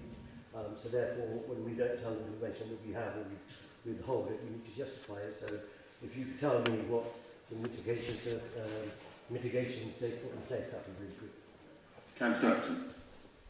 They didn't tell us anything at all at that point in terms of this is something we're going to sort out. It was just it was a general. We want to give you as best idea as possible about what the timescale will be before of possible years how they will locally. So it's more about wanting to give us good information as possible when it did finally come out, not just say, oh, it's closed, but we've no idea when it's going to be reopened. The only thing I can think of that they mentioned, the one thing they mentioned at the time was that the shuttle that was put in place for disabled users to have a route into the city centre, the free shuttle bus that had been created, that would continue, and that they would try and develop that further. But there was no other information, mitigations that was given to us. Thank you. Question LU10, Councillor Rahman, electric hackney carriages, any supplementary? Yes, Lord Mayor. I suggest that in your answer you said that we've discussed it here and I was here in March 24, that your answer to the question previously, you was informed in May that the bridge would be closed for a year. is a changing circumstance that's going to affect the taxi trade because the bridge is going to be closed, so they're going to have a further year of less income. So I suggest your answer to the previous question is your, should be taken into consideration for that. Councillor Upton. I take your point that so that's the extension of the closure of the Botley Road occurred after the licensing committee had taken this decision. So I guess it could go back to the licensing committee to have a discussion again. But I have to say that we did discuss it in detail at the licensing committee. We heard from Councillor. We decided that it would extend it by an extra year, based on what we heard. And that already compromised between the desire to get air quality improved in the city as soon as possible and a recognition of the difficult time that taxi fares have. So we did give an extra year. But let's bear in mind that a third of the taxis already have become electric. So really good progress is being made on that. So they have had that until 2026. So I think it would be, I'm slightly looking at the chair of the licensing committees. But I don't know whether it would be likely to come. We could bring it back. Perhaps we need to look at that again. But we have discussed it quite thoroughly. I don't know what the process is really again. Thank you. It has been affecting this matter. I can't say anything more.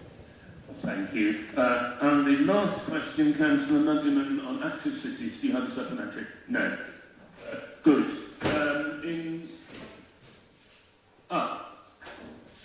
of order, Mayor. I realise we failed to welcome Councillor Robinson to her first council meeting. I think we should. My apologies.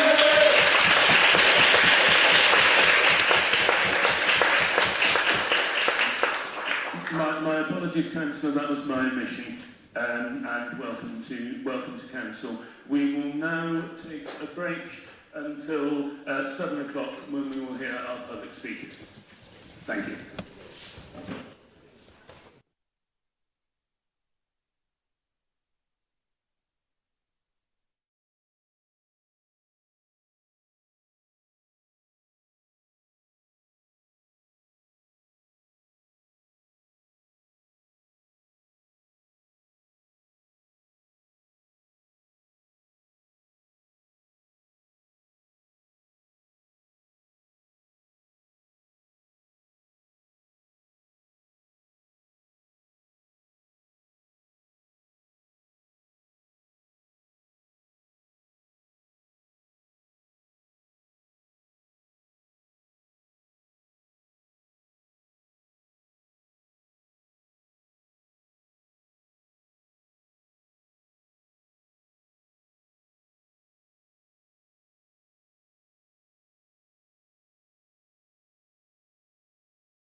Thank you. Please be seated.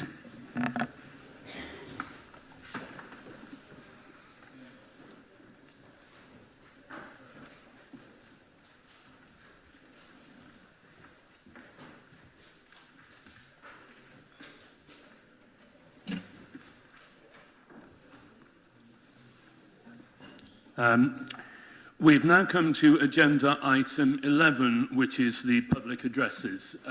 Just a short note on the public addresses. The 4th, 5th and 6th addresses are to have 2.5 minutes each. Normally, these 3 addresses on the same topic would have 5 minutes in total, and that remains the general rule. But in this instance, I'm using my discretion to extend the time on the ground that I believe the speakers have exceptionally valuable local experience of long standing, and that it's important they are heard by members in order to inform our deliberations. Having said that, I would like to call the first public speaker, which is Mr. Greg Owen.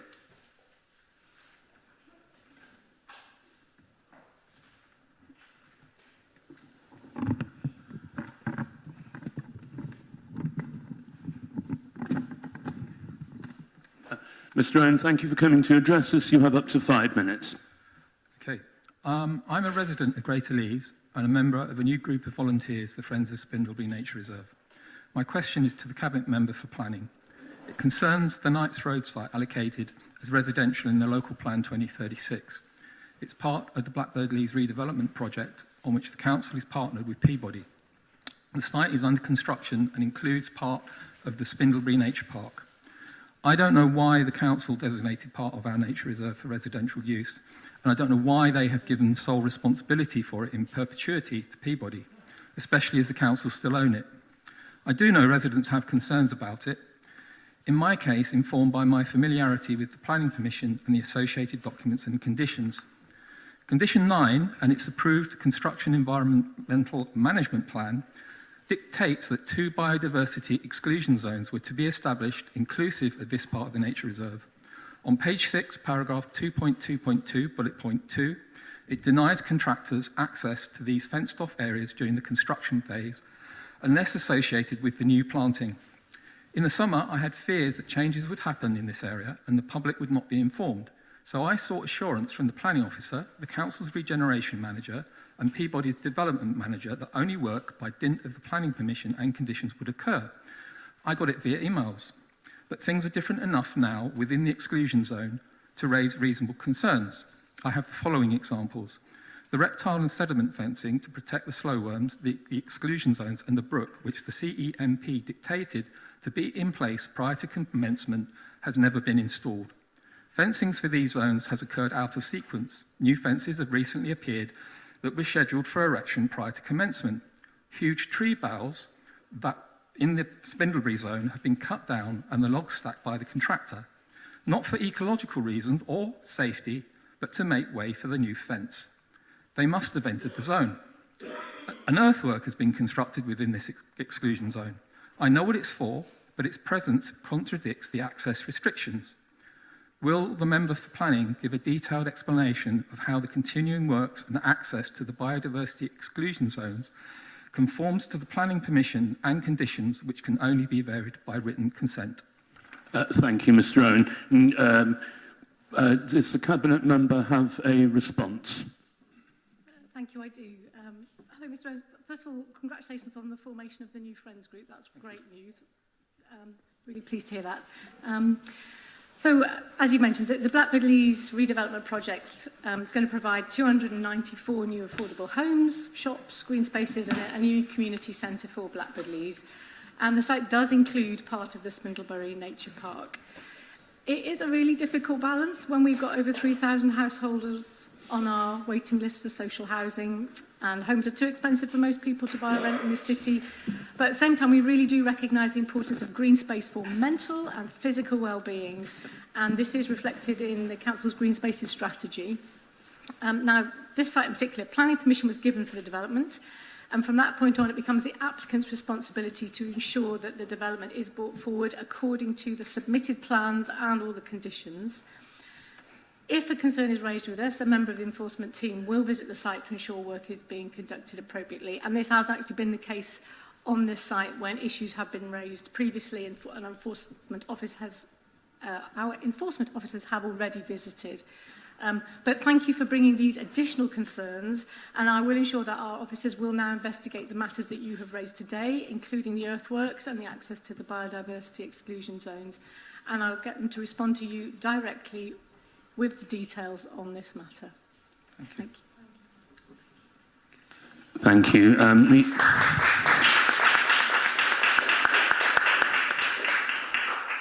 Second public speaker is Mr. Chaka Artwell.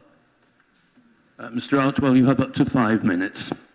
Will Oxford City's elected councillors and ODS stop the direct and indirect discrimination against the 5,000 homes who do not enjoy internet access, do not have a smartphone, and have never needed to use a QR code?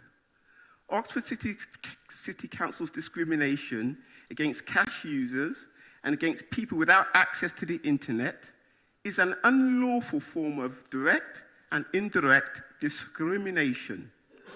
For this Labour-led council, which celebrates its politically correct diversity, inclusion and equality creed, why are the paid councillors so tolerant of discrimination against cash users and people without access to the internet?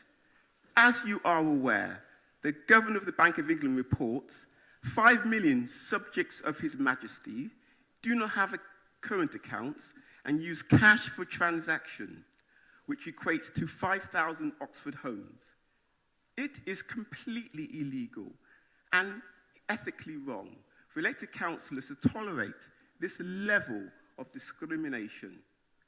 The discrimination takes the form of people being unable to contact their elected councillors, who, in the case of Barton, do not live on the estate, do not have surgeries. As I have stood as a candidate in local elections, Barton people ask me for assistance for issues which ought to be addressed by the paid councillor.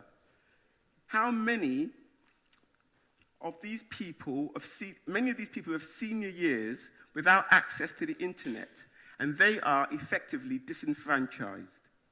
The whole ethos of local government councillors is destroyed by elected councillors hiding behind the internet as only means of communication which often does not receive a reply.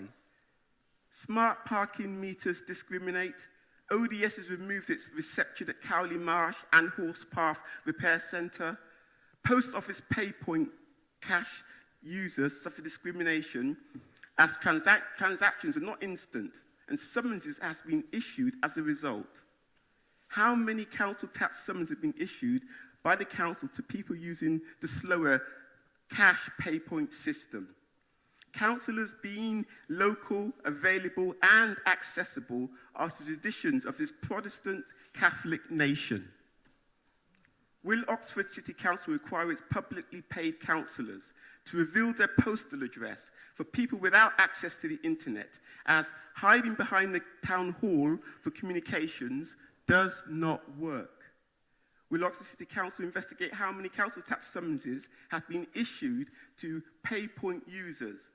Will Oxford City Council instruct ODS to reopen its reception at Cowley Marsh and Horsepath?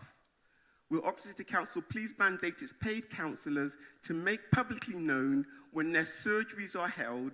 This is especially important when councillors do not live in their elected areas. Will the council require councillors to reveal how many inquiries they receive from the public and how many they've meaningfully responded to, as it is courteous of paid councillors? Will Oxford City Council require its elected councillors to reply to all who contact them, as one would expect of publicly paid councillors? The briefing notes for this full council, despite my friend in the public gallery, whose representatives for the elder people, asked many times for it to be... Mr. Artwell, could I ask you to stick to the address that is on? Just make sure the briefing notes are available. Lastly, will Oxford City Council examine its policies to prevent policies from discriminating against cash users. Thank you for your address. I believe Councillor Chapman has a response. Yes, thank you very much, Lord Mayor. Thank you, Mr. Artwell, for your address. I have to say that I do not recognise the situation characterised in it, and I certainly don't agree that our service offer is discriminatory. The City Council, through its citizen experience strategy, seeks to ensure that no one in this city gets left behind in their interactions with us. We provide a range of ways to contact us to get support. You can see us in person, talk to us over the phone, and interact with us online. You can pay your bills in person, online, and over the phone.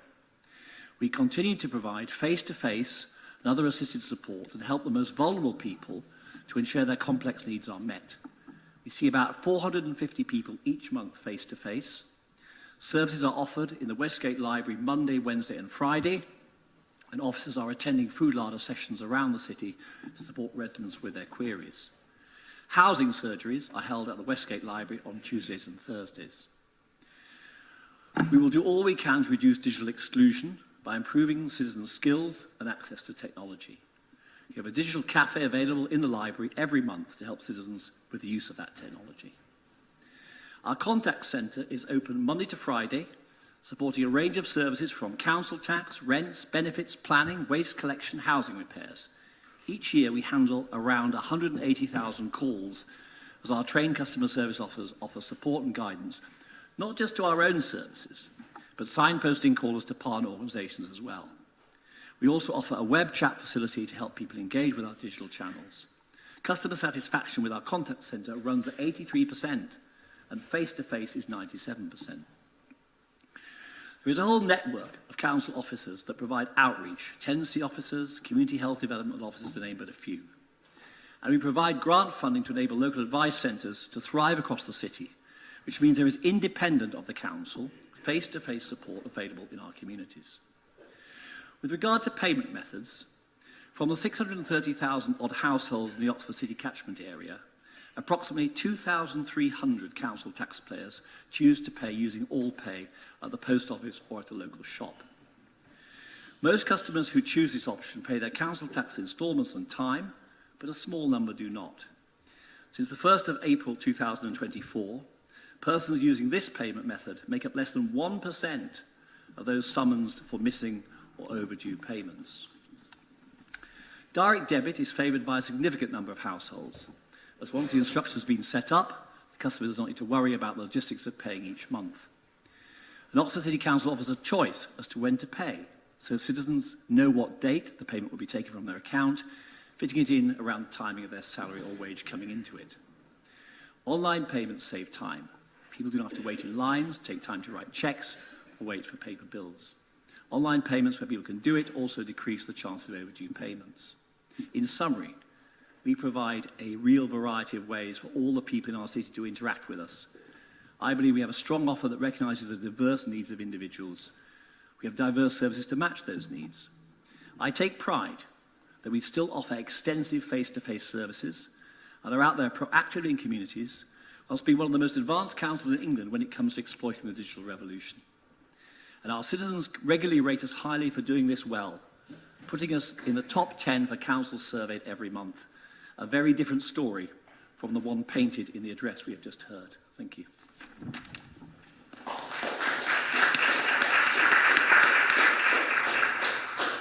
Thank you. Our third public speaker is Georgie Steele, who is speaking on motion 13F. Ms. Steele, you have up to 5 minutes. Okay, thank you. You'll forgive me if I stumble over my own handwriting because my printer's broken. Sorry about that. Oh, thank you. I've shortened it, though. You'll be glad to hear. So I'm a carer and a theatre maker. I live with my family close to Oxford. I have 2 sons who are now 19 and 17. They have a degenerative muscle wasting condition called Duchenne muscular dystrophy, which you might have heard of. And they're wheelchair users with limited use of their hands. They need to be hoisted, for example, to go from their wheelchairs into a bed. For the last 13 years, we've been funded through direct payments to pay for carers. The problem has been finding the carers. It's been a time-consuming and demoralising struggle because most British people don't want to work as carers. When we did find a carer, they would often let us down with a few heroic exceptions. So we started to employ various agencies to supply carers who were generally migrants. The carers who came were competent and thoughtful and lovely people, but they were often exhausted, they were often late, they often needed to take time off due to illness, which meant replacement carers had to be sent at the last minute. This was, as you can imagine, really difficult for us as a family because, for example, when our son was in the middle of his A-level exams, if a carer was late, he then couldn't get to school on time. It meant that we were late for work. It was also distressing for our sons to need to explain their complicated care routines to a new, exhausted person almost every day.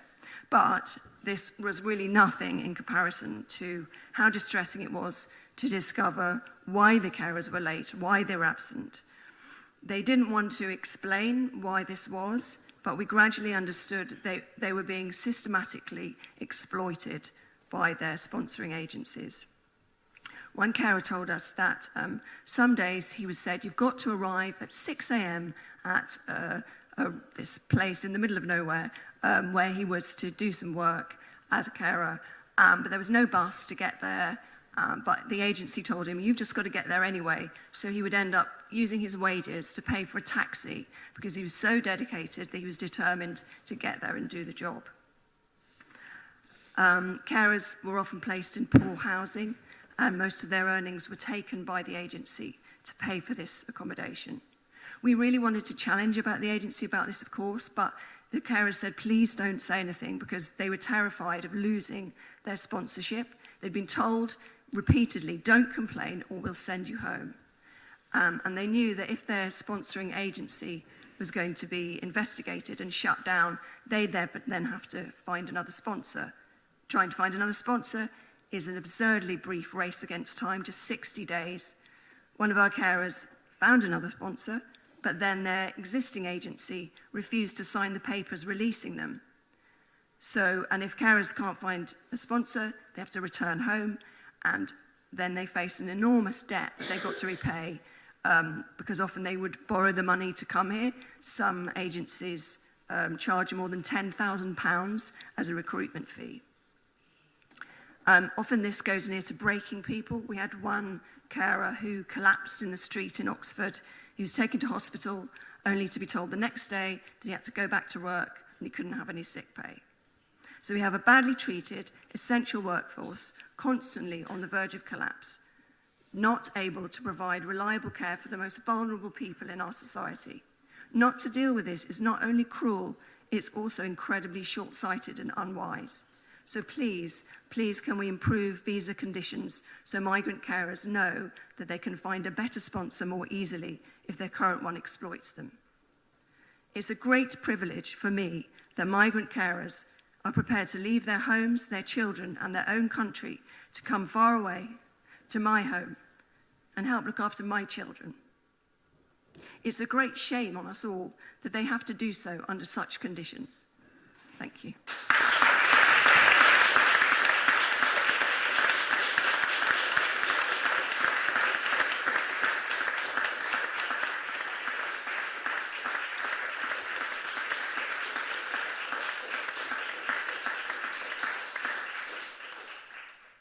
Thank you for your address, which I'm sure you've seen has met with the sympathy of the whole of Council. And thank you also for your support and solidarity for those who provide care for some of our most vulnerable citizens. Susan, I believe you have a response. I do, and firstly, thank you so much for sharing what was a really personal account, but an incredibly moving and concerning account for all of us. It's really important that you've raised these concerning issues in your address, and as we've all seen from recent news reports, this is playing out at a national level as well. We know that workers are coming to the UK to seek a better life, but some are being exploited exactly as you've described. Many migrant care workers are unaware of the sponsorship process or their employment rights in the UK and are being forced to work long hours for poor pay under the threat of sponsorship removal. As a City Council, we've been working closely with the police, Oxfordshire County Council, the NHS and other partners to prevent and respond to this issue at a local level. We understand that some migrant care workers face labour and financial exploitation, a fear of their employers, exactly as you have described, and the threat of losing their sponsorship. Also, poor and overcrowded accommodation and not being able to provide for the families they've left behind. All of those things obviously significantly impact them physically and mentally. Partners have been raising awareness among care workers who are on sponsored visas and speaking with them, trying to address and alleviate the fears they have, informing them that they have options and giving them practical and emotional support. We also undertake activities that disrupt those who exploit care workers. We are also working with government departments and represent Oxfordshire partners on national forums who are driving for change to the sponsorship scheme. We feel strongly that the scheme should never put a care worker in an exploitative situation where they feel that it's a better option than leaving and falling into destitution and homelessness. We are committed to support those affected, so please do encourage anyone that you are concerned about or who knows of someone being exploited to contact our anti-slavery coordinator confidentially, and I'm very happy to supply you with her email and telephone number. Thank you very much indeed for raising these concerns today.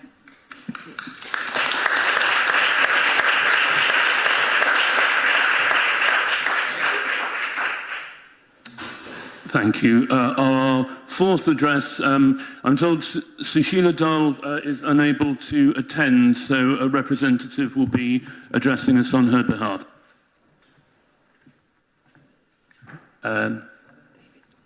Mr. Waller. Thank you. This is written by Sushila Dal. Refugee Resource stands in firm opposition to the reopening of Campsfield Detention Centre. We see the damage done to vulnerable people when they're in prison for indefinite periods, having committed no crime and having come to the UK seeking safety and sanctuary. Immigration removal centres such as Campsfield are well-documented sites of violence, hostility and degradation, with no place in a modern society that claims to respect human rights. Detention centres have long been sources of unnecessary harm, fear and trauma. As a trauma-informed therapeutic organisation, Refugee Resource has had to work with those affected by detention to help them heal after damaging impacts of indefinite imprisonment and the threat of deportation to places where their human rights have been seriously breached, and from where they have fled, losing everything. Reopening Campsfield would represent a significant step backwards for the UK's asylum system. Instead of expanding detention centres such as Campsfield, the government should focus on providing humane solutions that respect the dignity and rights of all individuals, safe routes to the UK, a fair and open asylum system without long waits, caring caseworker interactions with phone access that doesn't cause massive delays. In addition, negative portrayals of asylum seekers and policies that stigmatise and demonise asylum seekers only serve to deepen societal divisions and fuel the far right. It's critical that we reject these harmful narratives and work towards a more inclusive and compassionate approach to migration. Oxford City Council, being a council of sanctuary, continues to demonstrate a commitment to human rights and dignity. Strongly stating its opposition to imprisoning people at Campsfield is part of upholding these values, which align with ours. In solidarity with the Council, Refugee Resource reiterates its strong opposition to the reopening of Campsfield and adds its voice to your call on the government to abandon its plans to reopen Campsfield, take immediate steps to reduce the use of detention in the asylum process, introduce more humane migration policies, starting with safe and legal routes to the UK for asylum seekers, and to prioritise the protection of human rights over policies that perpetuate fear, harm and division. Thank you.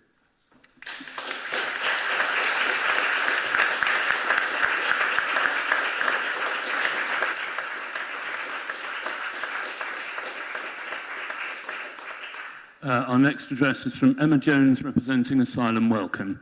Emma. Wood, Brook House, Harmondsworth. These names are notorious for a reason. Immigration detention centres are synonymous with cruelty. At Asylum Welcome, we stand with all those impacted by the hostile environment, including the detention system. Our opposition to reopening Campsfield is evidence-based and shaped by our experience providing a visiting service there from 1993 to 2018. Despite government claims, most detainees held at Campsfield will eventually be released into the community. Many will endure long periods of detention, even without a realistic prospect of deportation. Charlie Taylor, the Chief Inspector of Prisons, revealed in a damning report earlier this year that around 60% of detainees at Harmondsworth near Heathrow were eventually released, and we have no reason to believe that the new Campsfield will be any different. Immigration detainees are not being held in punishment for a criminal offence, and yet the system places overwhelming emphasis on confinement and security, with little focus on welfare. Detention centres are operated for profit by private companies, complaints of bullying and racism are rife, and healthcare services are often drastically under-resourced. We know that survivors of torture, trafficking and sexual abuse are routinely detained, contrary to official guidelines. Again, we have no reason to believe that Campsfield will be any different. Additionally, legal representation becomes far more difficult within detention, leaving detainees even more isolated from justice. And unlike in any other European country, the UK has no time limit on detention, meaning people can be held indefinitely, sometimes for months or even years, without knowing when they might be released. This is a shocking abuse of human rights, and as I'm sure you will agree, is contrary to everything we like to think about ourselves as a country. Unsurprisingly, all this leads to a cycle of trauma, self-harm, and tragically, suicide attempts. From January to May this year, there were 285 incidents of self-harm across the UK's detention estate, meaning self-harm incidents occurred almost twice a day. At Asylum Welcome, we believe in a compassionate, fairer approach. We welcome the closure of Campsfield following the 2 Shaw reviews, after which the then Conservative government appeared to accept that immigration detention must be drastically reduced. The Brook House inquiry published last year exposed a toxic culture and credible evidence of breaches of human rights law and recommended widespread changes, including a 28-day time limit on detention. We support community-based alternatives to detention that have been successfully piloted in recent years. We urge you all to back the motion and to continue to raise Oxford's voice to keep Campsfield closed. Thank you.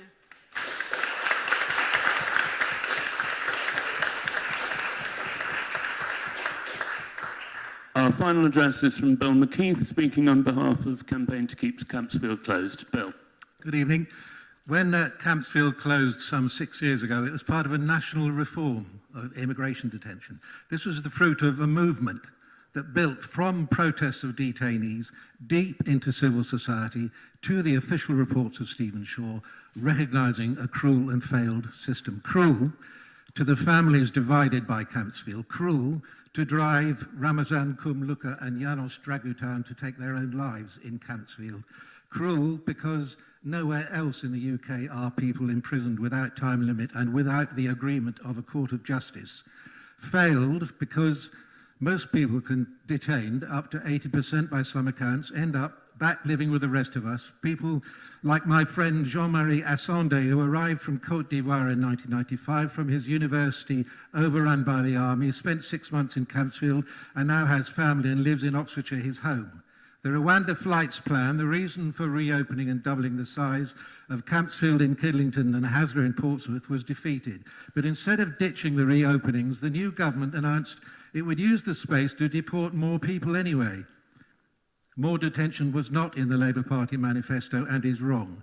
More detention space is not needed if only those likely to be removed are detained. The detention centres are not full anyway. Derwentside women's detention centre in Durham has never been even half full. There is doubt that other governments will agree to receive deportees. But more important, what is needed is more safe ways of reaching the UK to claim asylum, not to demonise migrants and Muslims, including those from Bangladesh.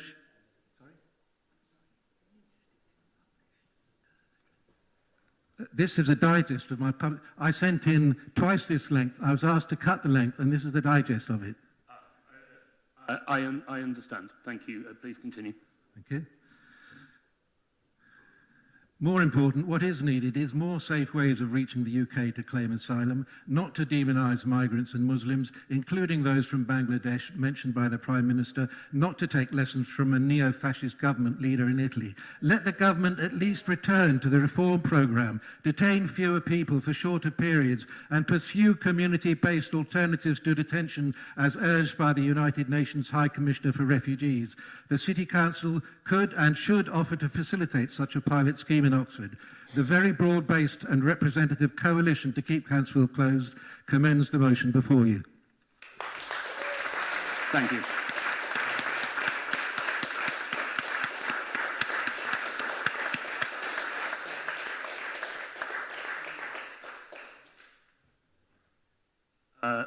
Thank you. I understand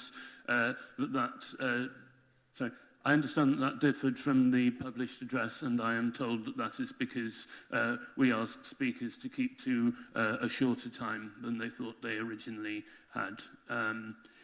Susan, do you have a response? I do. As you will be aware, we have got a motion on our council agenda later on to discuss this very issue.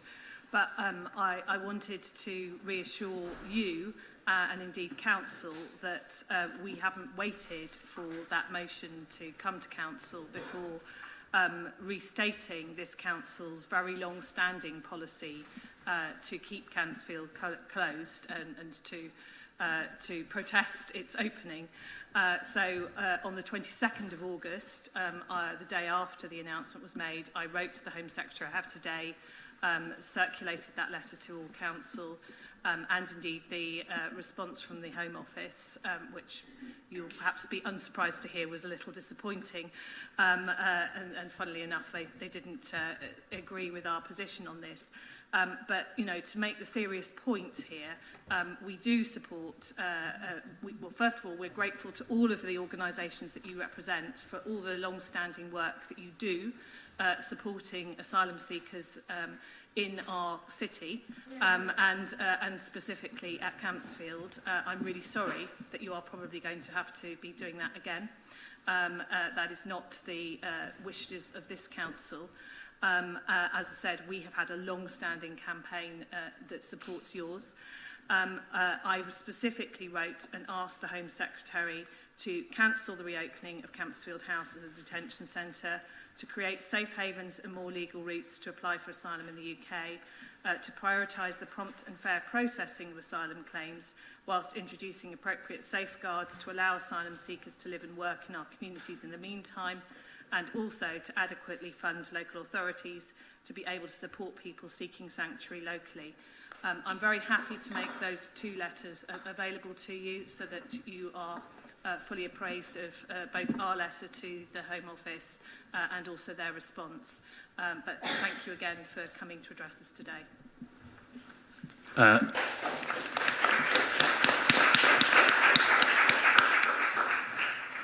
Thank you, Susan, and thank you to everyone who's taken the time to address us today. We now move on to item 12, which is the Scrutiny Committee Update Report. Councillor Miles. Thank you.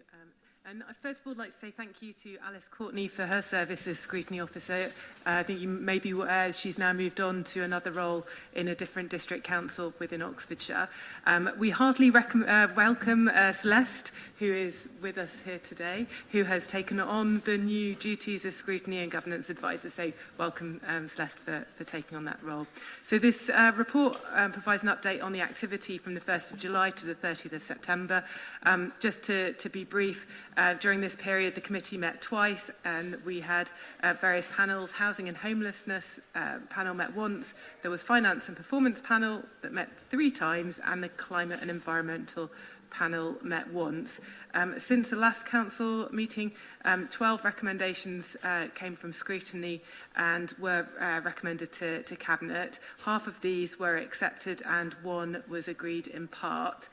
If we turn specifically to the panels, you can find the details in your pack in the report, but just to provide a brief overview, for the Housing and Homelessness panel that reviewed 2 Cabinet reports and there were no recommendations. Climate and Environment had 6 recommendations agreed, and the Finance and Performance panel were involved very specifically in scrutinising the end-of-year performance report and executive pay policy for ODS. And just to remind you that that panel is in its new form following amendment to the panel's brief earlier this year. So the company scrutiny panel took on this new form. And finally, the budget review group and its scope was agreed by the committee in September for December to January. And so we'll hear more from them at a later date. I'd just like to say thank you to Cabinet members and officers who've engaged in the activity during this period, so thank you. Thank you, Councillor Miles. We are invited to comment on and note the report. Are there any comments? Seeing none, can we agree to note the report? All those in favour? I think that's everybody. Good, thank you very much. We move to item 13, which is motions on notice. We have a time limit of 13 minutes. The first... 60 minutes. Sorry. 1 hour. However many minutes make up an hour? I can't count. Don't. But I'm sure there are plenty of people in this room who will remind me. For motion A, winter fuel payments, and I believe it is Councillor Smoten to propose. Thank you very much, Lord Mayor. First of all, just a bit of admin at the top. I hope people are clear what's gone on with the amendments. Basically, I have amended my own motion so as to integrate some of the paragraphs from the proposed amendments, but not the crucial changes, so there will still be amendment debates. The bits that I've accepted are a couple of copy edits from the IOA's amendment, just sort of 2-word amendments about uptake, and the words "by change to" had somehow got in there. Honestly, not sure what happened there, but thank you for correcting that. I've also accepted the Labour amendments paragraph that says Council further believes that the threshold for the receipt of any benefit should be staggered rather than immediate, which I think is a good point. I've accepted a variant on the numbers relating to the energy price cap, and I've accepted their paragraph that says Council notes the good work already done by City Council officers to promote the uptake of pension credit, which I also heartily agree with. The other parts of the amendments we'll come to debate in due time. And now the proposal proper. So I'll kick off with a quote from Hansard, which says that it would be wrong to wait until we have the results of our pensions review to take action to help elderly people with winter fuel bills. Although the poorest do receive some help through cold weather payments, they only go to those on income support. The payments are no help at all to most pensioners, including the 1 million not receiving income support entitlements and those on the margins of poverty. And they are of doubtful help even to those who do qualify, who often don't know whether they can afford to spend extra money on fuel or not when it is cold. That, of course, is Gordon Brown. He's speaking on November 25th, 1997, in that year's pre-budget statement. He speaks in the wake of the 96-97 winter, when there were in excess 49,000 deaths, it is estimated. And he makes the case for a winter fuel payment, and you can see him also with the comments about income support, making the case for universality. However, the present Chancellor is also correct to note that many pensioners receive the payment who have no need of it. It's common to see it donated. And that's money that the country could put to better use in a more targeted fashion. The question is, what do we do about it? Make no mistake, whatever we do as a country, it won't be perfect. The system will make mistakes of execution and of design. The question is, what kind of mistakes are we willing to tolerate when it comes to heating for the most vulnerable in our society? If we go down the government's preferred path, the benefit will be withdrawn from anybody not registered for a qualifying benefit. That will mistakenly take money from everybody who would be eligible but is not registered. And who is it that's the most likely to make a mistake when it comes to navigating a bureaucracy? That would be the least well-educated. It'll be those on the verge of dementia. It'll be those who don't have a support network. And perhaps even it might be some people who ought to claim but would be ashamed of doing so. Now, as a motion, we could just leave matters there. We could just identify the problem and we could shrug as regards a solution. But I think that that would be unprincipled. This motion therefore proposes, specifically, that rather than cut the payment, instead we raise a tax on the most well-off. That would recover the exact same funds that the Chancellor is looking for, but it takes a little more from the top of the income scale in order to ensure that every last person at the bottom is spared the impact, rather than just those with the resources to apply. This system can't be perfect either, but it makes the opposite kind of errors. Some people will evade tax illegally. Some people will avoid it through trickery. I would suggest that a few enterprising tax dodgers are a problem we'd rather have than thousands losing their fuel payments without ever realizing why they have lost them. And I note, by the way, that this is exactly the same argument as relates to basic income that is unfettered by bureaucracy, which is Lib Dem and Green Party policy at least. So, if the solution is so simple, why isn't our government doing it? I would have to speculate that the answer would be fear. Fear specifically that saying the word tax will give the Tories a rallying cry in a way that the word cut does not. Reassurance in that respect is, I think, the most valuable thing that this council can do today. To say to our government, give generously and balance the books by taxing carefully. Better a tax than a cut. Councillors, please support the motion.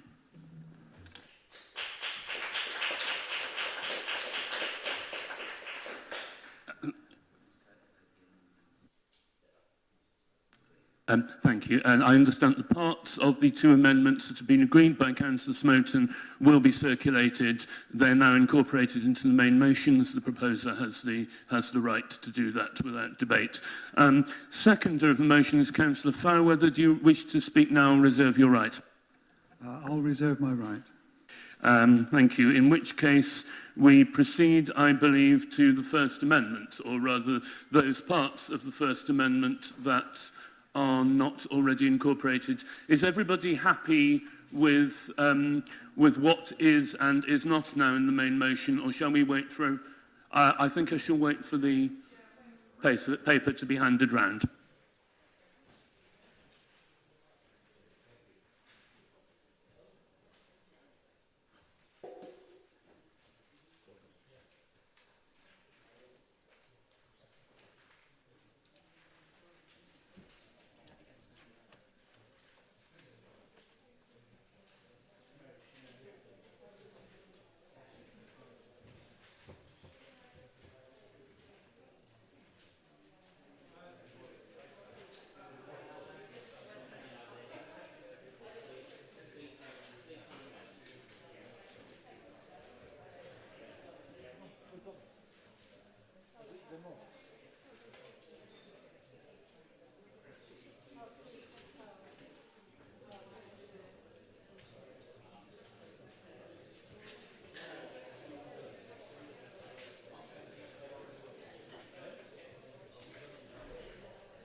Everybody should have 3 pieces of paper. Is there anyone who does not have 3 pieces of paper in front of them?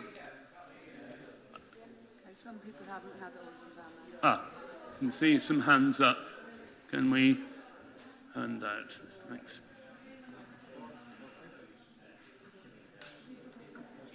Yes. Okay. Good. Do all members now have 3 pieces of paper? You can see people still walking around.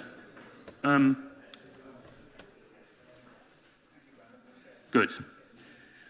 Okay, we now proceed to the amendment in the name of Councillor Henwood. Councillor Henwood, would you like to speak? Well, thank you very much for bringing this motion forward.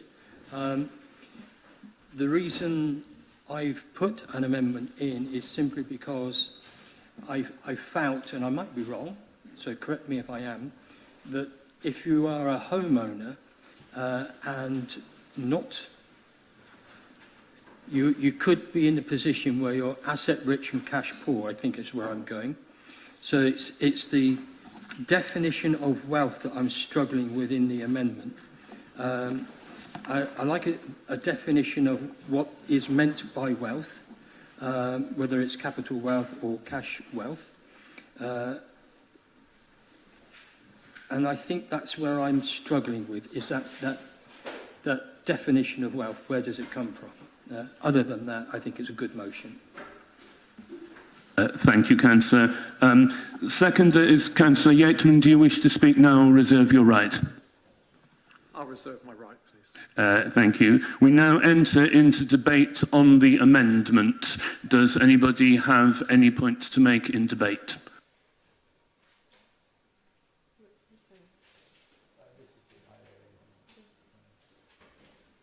I'm seeing none. This is on the amendment in the name of Councillor Henwood, those parts that have not been accepted by the mover of the main motion. Are there any points to be made in debate? Councillor Mundy. Well, only that, taking on Councillor Henwood's points, Sorry. I actually do favour that part of the motion because I do think it's important to be speaking about wealth taxes rather than trying to go after people for benefits. And so I would favour the original motion as it's read, and so I would be voting against this amendment, as I would the Labour amendment as well on the same basis. Any further points in debate? Councillor Rahman. Yeah, I'll oppose the amendment, as I would oppose the motion, on the basis that pensioners that get this winter fuel allowance, they've generally served the country all their life. They're in their latter stages, and the stress that it causes for the few that can afford it, that take it, there must be better ways of dealing with a 1.4 billion deficit in our economy, in £1 trillion economy. So that's why I would oppose it. Thank you, Councillor. Are there any further points in debate on the amendment? Councillor Hollingsworth. I'm just trying to think through the process here, and if this is passed, then obviously the bit of the Labour amendment is covered by this as well, so we wouldn't be speaking on it. So just taking, I suppose, a third point of view to those already expressed, the motion as written recovers the cost. I'm sure Treasury officials like cost neutrality. Fortunately, we as a council don't have to worry about cost neutrality at the Treasury. I think my objection to this element of the proposal is it essentially means the cost falls on pensioners and on no one else. I'm a big believer in funds coming from general taxation paid by everyone, irrespective of their age. So rather than differentiate by age, I think we should be differentiating by income and indeed by wealth. And as Councillor Mundy said, I think wealth tax is long overdue. But it's the age element of it which I object to, and why I will be supporting this amendment. Thank you, Councillor Hollingsworth. Are there any further points in debate? I am seeing none. Councillor Yateman, you reserved your right. Do you wish to speak?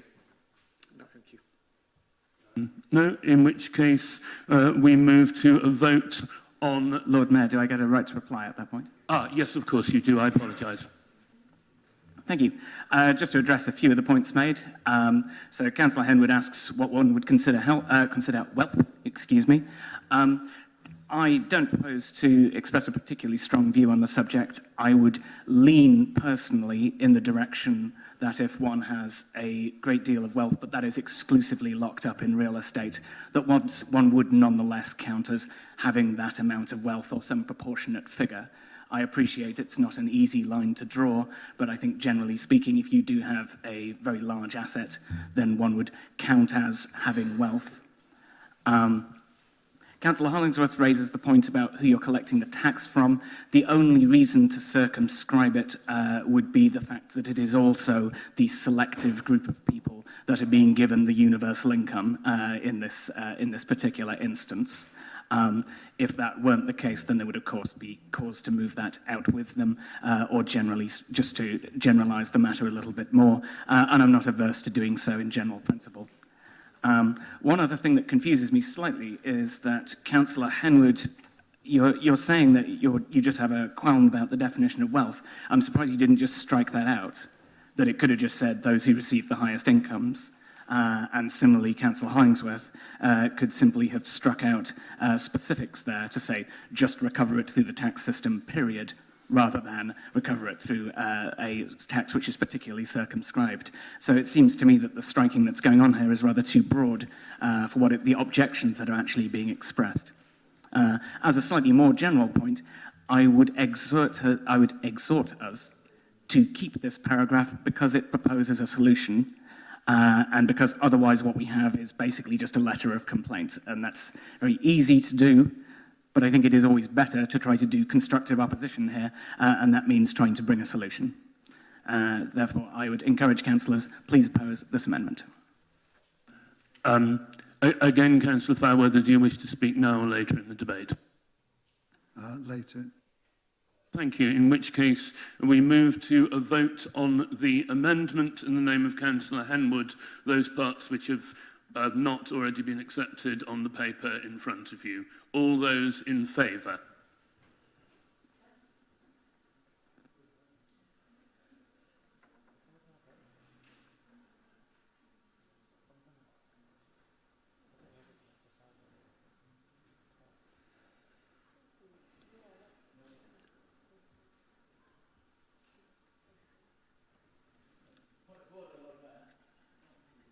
We are taking a vote, but I will take the point of order. So, is the point of order a clarification of what we are voting on? It's just a clarification of that you're raising your hand in the event of a tie, it would count, but if not, then it doesn't. Okay. I'm not raising my hand in the event of a tie. If there is a tie, I will have a casting vote.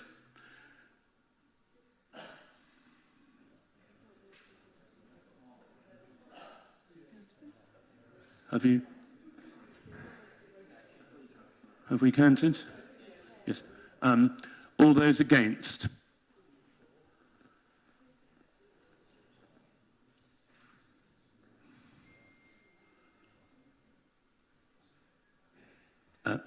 Okay, thank you. And any abstentions?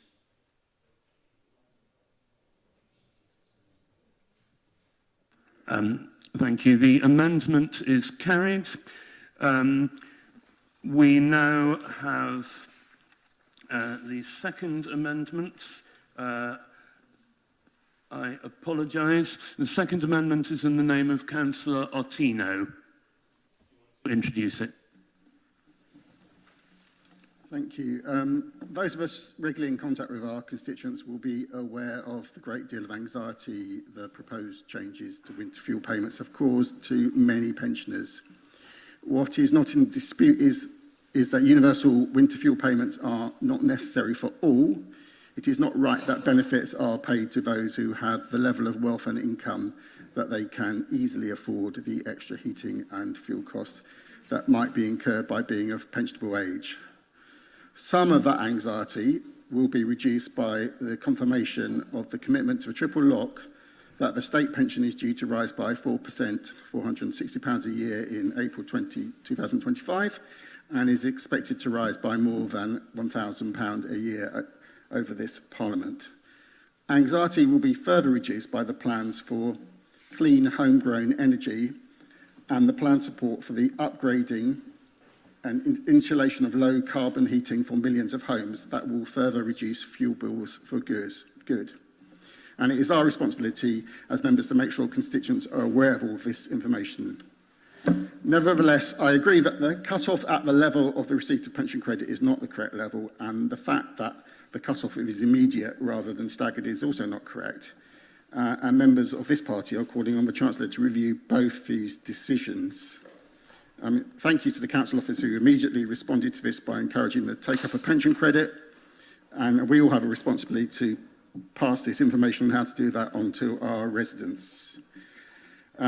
Benefits should be in general be awarded on the basis of need, and the payment of taxes should be in general related to the individual's ability to pay. The bizarre solution proposed by the Lib Dems does not stick to these principles, and we cannot support it. Their solution would mean that some citizens on reaching retirement age would receive an immediate increase in the tax they would pay. Welcome to and enjoy your retirement. Their solution would mean some pensioners would be paying a higher rate of tax than non-pensioners on the same level of income or wealth. That's hardly fair. Yes, we need to send a clear message to the Chancellor, calling on her to review her proposals. There is a problem, but no, the Lib Dems proposals here are not the solution. Please support our amendment.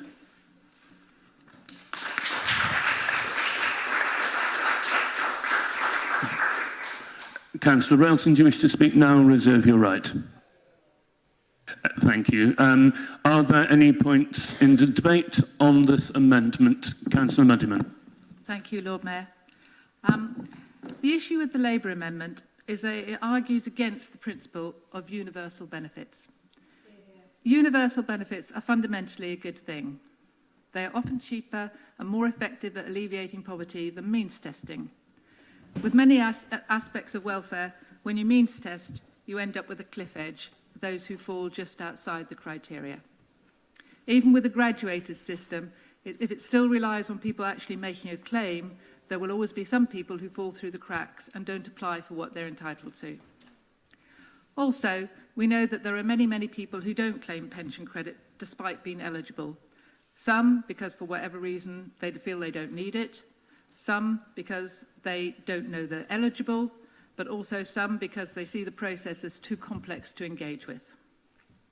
Beyond this, one thing that we should note about universal benefits is that they are much more resilient to cuts and contribute to better social cohesion. It's no surprise that the elements of the welfare state that the Tories were able to decimate in their time in office are those that are means tested, not those that were universal. We should be working to protect these universal benefits, not to undermine their future. So please vote for the motion which rightly condemns this cut, which will push more people into poverty and mean that they are unable to heat their homes. But we will be voting against this amendment to reject the idea that means testing of benefits is always a preferred approach. Thank you.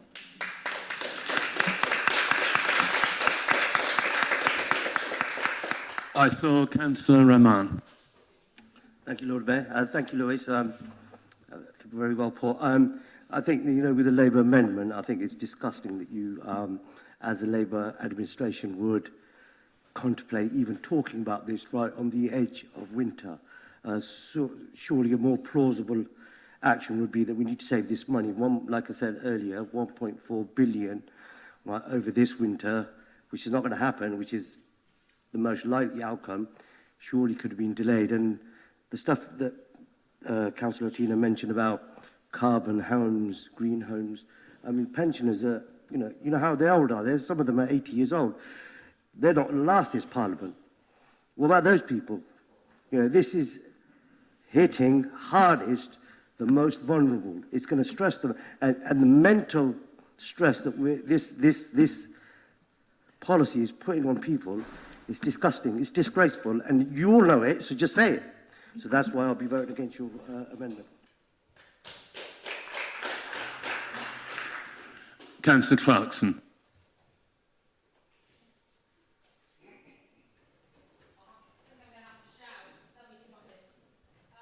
Yeah, I am going to be supporting the Labour amendment. This isn't an easy issue. But what I would remind councillors of is of a Joseph Rowntree Foundation report this year, which looked at those people in this country most in poverty. The most vulnerable people, the poorest people in this society, are people with young children, particularly those with 3 or more children. In fact, pensioners, together with working-age adults with no children, are those who have the lowest rates of poverty. Now, while I fully accept that by cutting the winter fuel payment, it won't automatically mean that money goes to children, people who have suffered because of the wicked two-child benefit cap, it means that it will be longer and it will be much more difficult in our current straitened financial circumstances to actually give that money to children in our society. And I have to say that I do find the argument that is often used, and one that Councillor Raymond has used, quite frustrating. The argument that is always used is that, well, old people have paid into the system all their lives, they've worked hard. Yes, of course they have, and I'm not disputing that. But when you use that argument, younger people, people in poverty with families, will always lose out simply as a result of age, however hard they work. So what I'm saying is, I think in the current awful financial situation that we find ourselves, reluctantly, we should support this motion, and I think the suggestion of staggering is a sensible approach, because unless we start doing this, we're putting off the moment for doing something that we know will be the biggest factor in lifting families and young children out of poverty. Thank you.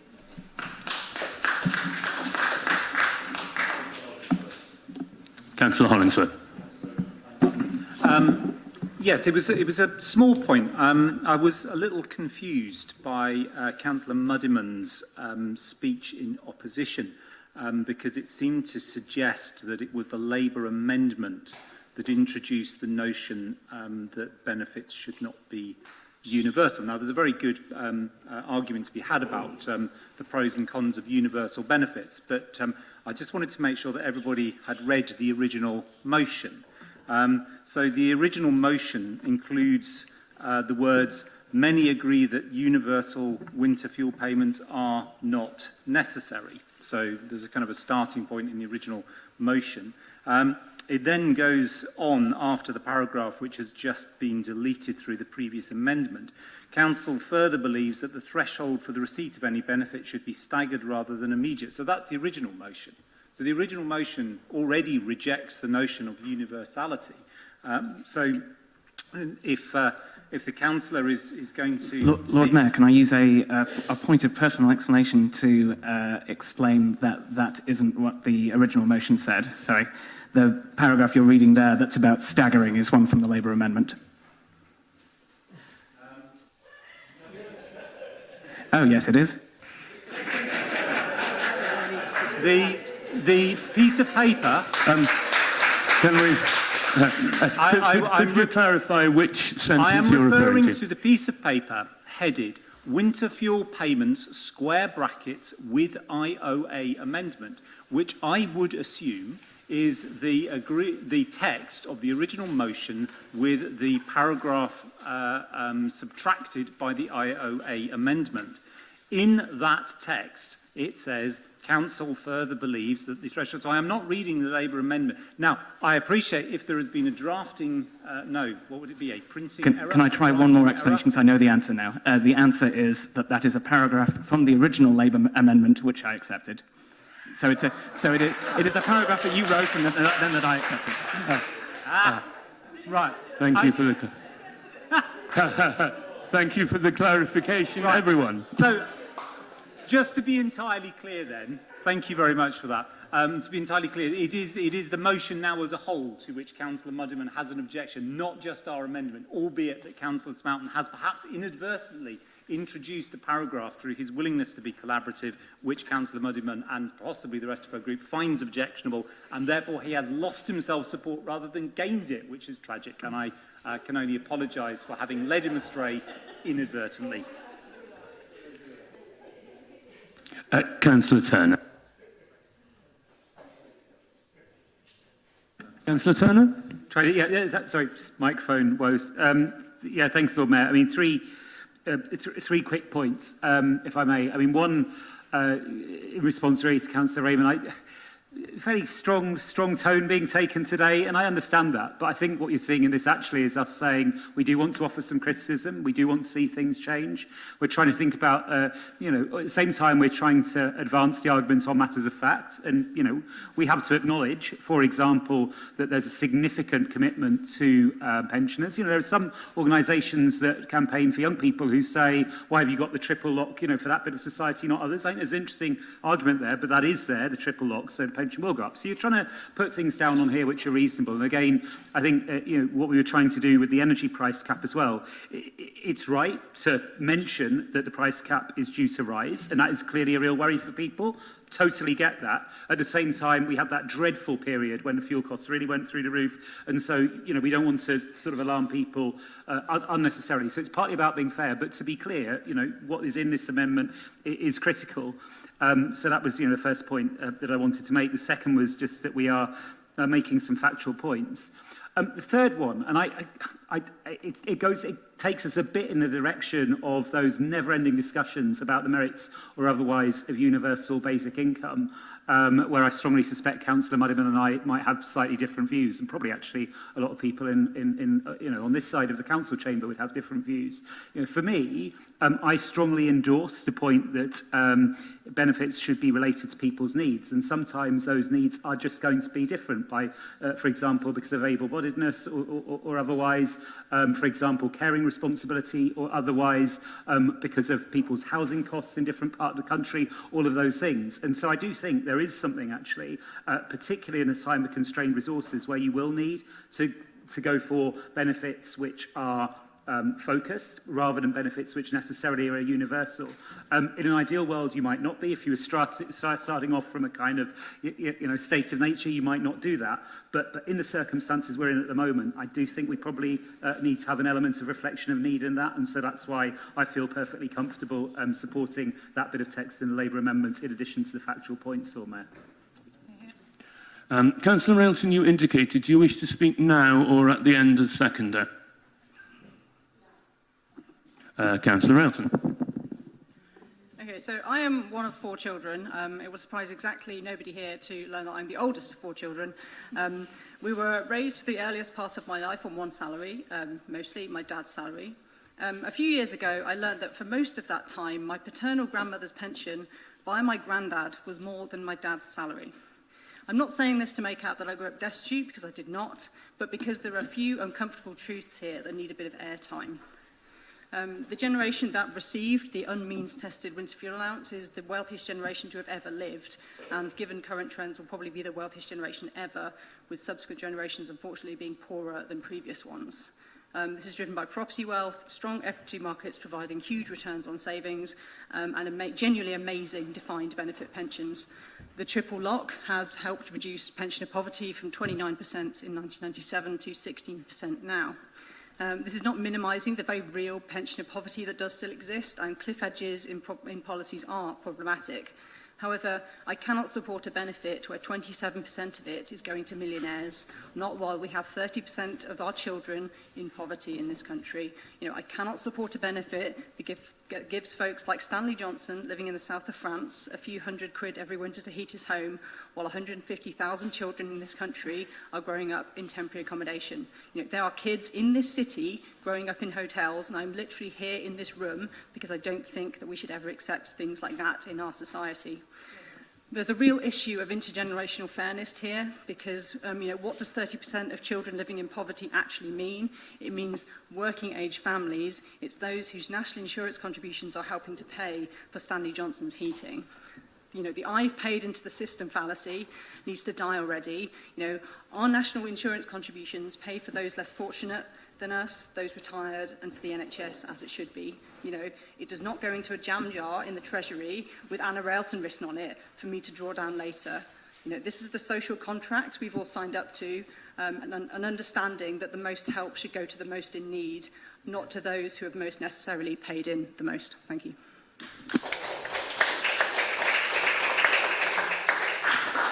Councillor Jafari Mabini.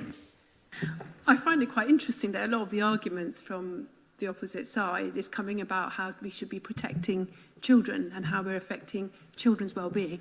Well, the two-child benefit cap is what I've got to say about that, because I do think it's slightly... I do think these arguments are slightly rich, talking about the children, when the Joseph Rowntree Foundation actually highlighted that 100,000 children will be left in poverty if we do not lift the two-child benefit cap, which is actually a really disgusting, really discriminatory state of affairs. So I'm actually, as you know, I'm really interested in health inequalities, and there is a 15-year life expectancy gap between my residents in North Brook and residents in North Oxford. And all of the assessments that are coming around this pension cut sounds like it will actually worsen those life expectancy gap.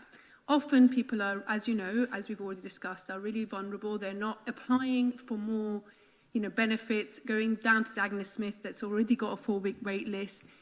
That is actually quite difficult for a lot of vulnerable people. And that is why universality is important. And it is about political choices, and Labour are making political choices that I think Gordon Brown would actually be a bit ashamed of. So if you look at, for example, we could actually tax, we could have a 2% wealth tax on assets over 10 million, and that will raise 24 billion, which will be, you can actually give that money to both, put that money towards both the benefit cap and the winter fuel payments, and you will have money left over. How much? We actually spent £12.8 billion in support of Ukraine. So there is lots of areas in which we are choosing to spend a huge amount of money. 12.8 billion, yeah. Not least the fact that the Prime Minister seems to be accepting the most donations to his own personal funds of tickets and freebies of £100,000, which is more than any other Labour Prime Minister ever, and more than any other leader of the opposition since 1997. So I will not be supporting the Labour amendment, and I will be supporting the motion as it is. Councillor Malik. Thank you very much. Welcome to new Labour government. Well, in my point of view, Labour died when John Smith died. You're dealing with a new Labour conducted by Mendelssohn, Blair and Brown. And this is, in my word, they are the champagne socialists. They have the mask on socialism, but they act like worse than the Tories. There's no denying what the Tory has done, the damage to the most vulnerable, poorer and the other society, the imbalance they brought.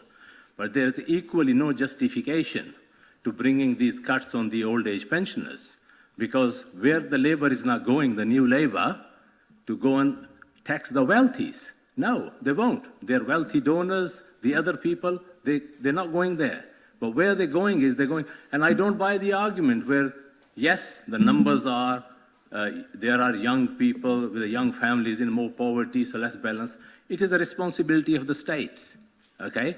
And rather than making the difficult decision and going after the wealth tax and the other stuff, you have decided to basically, in my point of view, rob the people who work very hard their life and who thought they may have a little bit flexible or easy life, comfortable life. No, because you decided to rob those people, and I will not be voting for this amendment. Councillor Latif. Thank you, Lord Mayor. We had 14 years of Tory austerity and cuts to public services. Welcome to year 15, unfortunately. I'll be voting against this Labour amendment. The 4 bullet points at the top seem to suggest that actually we should be congratulating this Labour government, when the truth is the residents, and you might nod your head, Councillor Smith, but the residents of our city are appalled at what the Labour government is introducing. And the 4 bullet points are trying to suggest that actually generally the residents of the city will be in favour, and I think that patently is not the case when you speak to people on the doorstep. I'm surprised that several of our co-councillors on the Labour benches seem to present a false choice between supporting one vulnerable group, such as those on pensioners, versus another vulnerable group, which is people with children and those who are struggling with child poverty. And I think that's a false choice that's being presented to us. It's a false choice that's presented by the Labour government. It's a false choice that unfortunately many members of the administration seem to now be presenting to this council and to residents of this city. And we should reject that false choice, because there are other ways, other political choices that could be made by this government that don't impact the most vulnerable in society. And I suspect if you're spending or you're gifted a few £1,000s for buying a new dress, a new suit, or a new pair of glasses, you probably think a few £100 for, winter fuel payment is probably not that significant. We had years of Tory sleaze, and now what we're finding is that we have years, or we will have years, I'm sure, of Labour sleaze. It was often a retort from those on the administration benches during the years of coalition government, that if you scratch the yellow below the Liberal Democrat, you'll get blue underneath it. I'm afraid if you scratch the red, you'll find that blue bleeds below it. And I hope that if this, whether this amendment is passed or not, that the same shameful behaviour that was presented from Labour MPs who cheered when this bill was passed in Parliament is not repeated in this council, because I have not come across any residents who feel that actually this is the sort of government that had been voted in, and this is not the sort of thing that should be cheered. And as I say, it's really utterly shameful behaviour from the Labour government, and we as a council should not be a mouthpiece for it.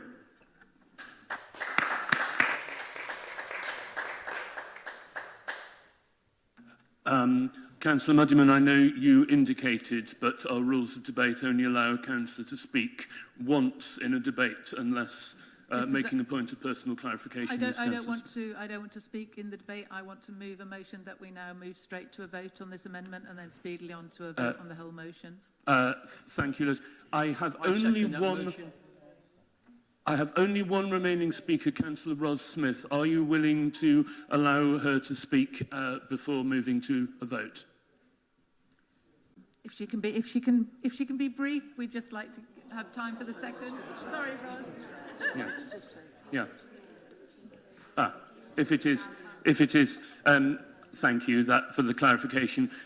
Since we have only one remaining speaker, I will use my discretion to allow Councillor Ros Smith to contribute briefly, I hope. Thank you, Lord Mayor. I do appreciate the opportunity to speak and to actually welcome Councillor Clarkson's remarks actually about the two-child benefit. It's such a shame that her colleagues on the County Council did not support the Lib Dem motion with regard to getting rid of that two-cap benefit, as promised by the Labour opposition group, as they were at national government on the Green benches. It's such a shame that they did not support the Lib Dem motion to get rid of that cap. I agree totally with her that it's a very cruel cap to have, and with other members of this chamber that have talked about child poverty. I know all about that, having been a single mum and brought two children up. I welcomed the Labour government when it came in. What I did not welcome with Blair was continuing with the cuts to the family allowance, which made a cut in my benefit allowance at that time of £95 a month. That doesn't sound like a large amount of money, but when you're a single mum, it is a huge amount of money. What do I say to pensioners that have come and spoken to me personally in tears with regard to this Labour government's disgraceful wish to cut the benefit to pensioners? There are pensioners who are worried sick. They're not wealthy pensioners. And even though it has been mentioned, and quite rightly, that the majority of them perhaps are in your ward, there are those who are living in poverty and in rented accommodation in their 70s who are really worried about heating their homes. Some of them have disabled partners, which means they don't move very much, so heating is a very, very important part of their utility bills to keep an eye on. I do feel that this Labour amendment is very defensive, and that again reminds me of Labour amendments that I saw to motions in the 1990s and early 2000s. And I think it's a great shame to see this administration putting forward with these defensive amendments to the Lib Dem motion today. Please, can we vote against this and vote for the motion as originally put, with the acceptance of the Labour amendment with regard to the Council further believes that the threshold for the receipt of the benefit should be staggered, as was highlighted by Councillor Hollingsworth. Yes, your actual amendment that we accepted as part of our original motion. Thank you, Lord Mayor, for allowing me to speak for this length of time. We have had a motion to move directly to a vote. Is there any objection to that? On a point of clarification, Lord Mayor, do I get my right to reply or not? Yes.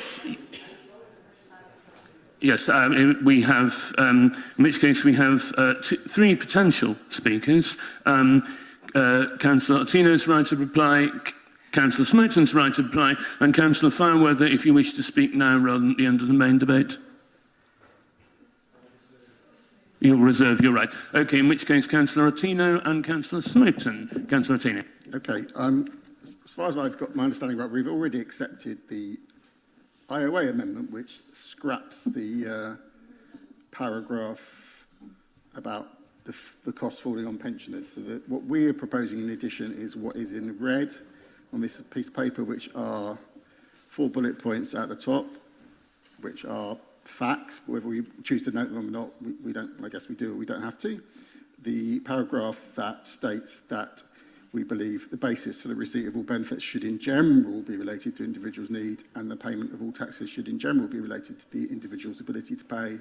And then I think the other point is just a point of fact around the energy price cap. So that, I believe, is what we are voting on now, which is the difference between our amendment and the IOA amendment. So if you're in favour of putting those 4 facts in at the top, vote with us. If you're in favour of benefits being in general related to need, vote for us. On payment of taxes in general related to ability to pay, vote for us. And then there's another fact. Don't vote for another reason. That's what we're voting on. Councillor Smoton. Thank you, Lord Mayor. Just briefly, before I use my right to reply, I will note that personally, I think we ought to hear the Campsfield motion, and that's because we've had our 3 public speakers who've attended for the purpose. I think it's something we should hear. I also note that whilst we're rolling up on the hour, we're also ahead of schedule compared to our usual. I will therefore, once we've got through this, if Council is in agreement, I would like to ask us to extend time by, I would suggest, 15 minutes, so that we can hear the key points of the Campsfield matter. I will second that when we come to it. I hope people would support me in that. Right, okay, to briefly use the right to reply, pick up a couple of points. Councillor Ottino, thank you for your remarks about blending of benefits as opposed to cliff edges. I think that's quite right, and I think that is a shortcoming of the winter fuel payment, and that's absolutely right that we should be pushing against that with the government. I know you also said that you thought the level was incorrect. I wish you'd written that in the motion. I don't know now, actually, whether that's a Labour group position or whether that's just your position, but it's welcome, nonetheless. You mentioned some pensioners potentially getting an increase in tax when they reach pensionable age. I note that would only be the case for exactly the groups that Councillor Clarkson and Councillor Railton are complaining about, which is to say people who are unusually well off. They would be the only people who'd be paying more tax than they'd be receiving in the winter fuel payment. And the same thing goes for these remarks about pensioners having the lowest rate of poverty. That's quite right. But the people we are exclusively trying to help here are the people who should be claiming pension credit, but are not getting pension credit. They are the people who are the worst off by definition. If we can come up with a system which universally saves those people from this cut, then I'd suggest that ought to be done. And finally, Councillor Hollingsworth, when he's not stuck in the amendment labyrinth, is also tangling himself a little bit in semantics when it comes to universal benefits. In a system where one receives 200 quid in universal benefit and then is taxed 200 quid, has one received a universal income or not? Discuss. I'd suggest the really key thing here is there bureaucracy? Is there bureaucracy you have to complete in order to avoid a cut or not? That's the really, really key thing. And I think that is what defines universality and is the root of the complaints about that. Anyway, to very briefly sum up, we can see what's in front of us. We've discussed it plenty. I would personally particularly object that paragraph 2 has been inserted that gives a glowing endorsement of various tangentially related government projects, most of them inherited, given we haven't had a budget yet.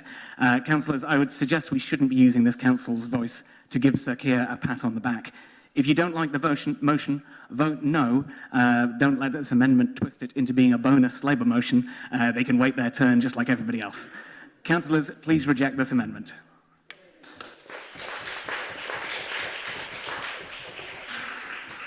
Members, we now move to a vote on the amendment in the name of Councillor Ottino, minus those points already incorporated into the main motion. Can I see all those in favour?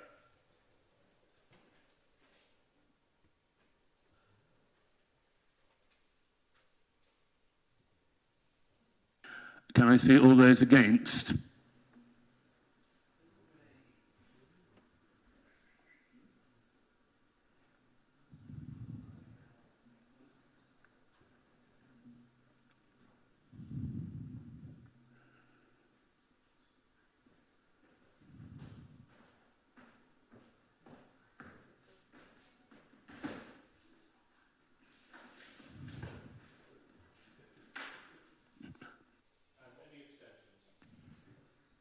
Seeing none, the amendment falls. We will now move into debate on the main motion incorporating the first amendment. Do I see any members who would like to speak? Seeing none, I call on Councillor Fairweather, seconder. Thank you, Lord Mayor. I speak as one of the few councillors present in the chamber to actually receive the winter fuel payment. I'm lucky. I don't need this payment. Like others in my ward, I donate it to a good local cause which desperately needs the money, due in no large part, to long-standing underfunded by this Labour administration. There are, however, other pensioners in my ward who will struggle without the winter fuel payment.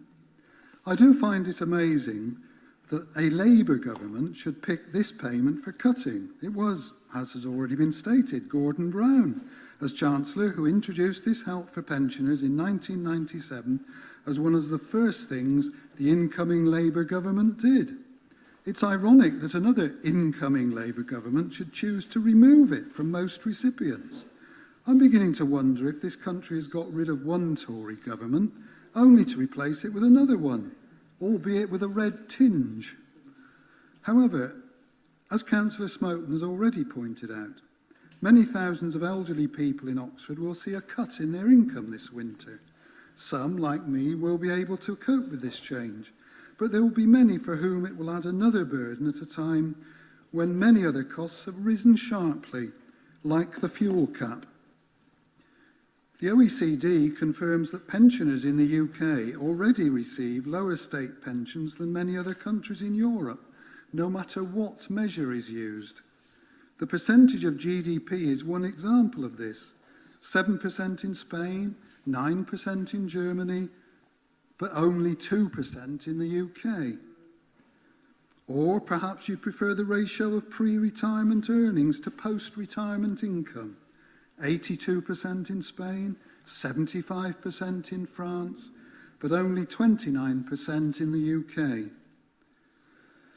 The pension and benefit system in the UK is hideously complicated and costs the council and government nationally large amounts to administer the many means tests that are used. I support Councillor Smoton's suggestion that the tax system should be used rather than a means testing for things like pension credit. I would personally add several other benefits like council tax reduction and warm homes discount scheme. This would benefit the poorest pensioners directly and ensure that pensioner poverty was reduced and brought more into line with other developed countries. This would save a great deal of the administrative costs, as better off pensioners would then automatically pay tax on this income or their wealth without needing further bureaucracy to process claims based on eligibility.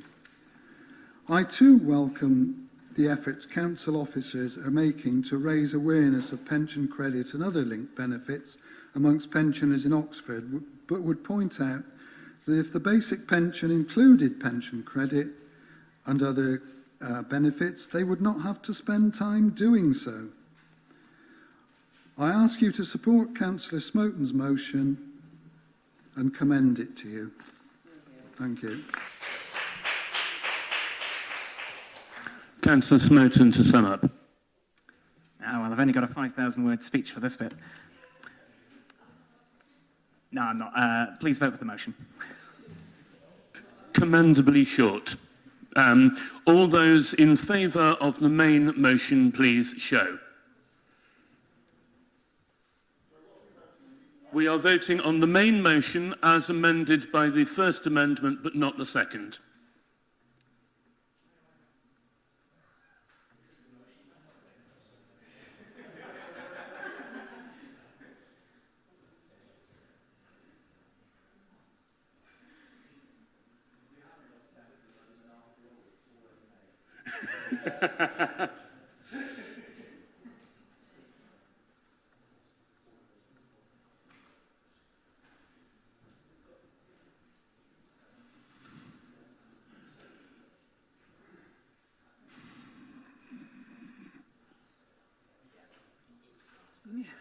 Okay. Anyone against? Seeing none, any abstentions? Thank you. The motion passes. We now move on to motion B. Lord Mayor, as discussed, I propose to extend time by 15 minutes. Thank you.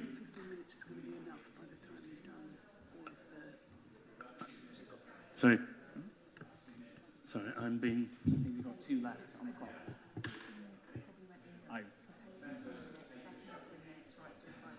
I'm going to propose 15.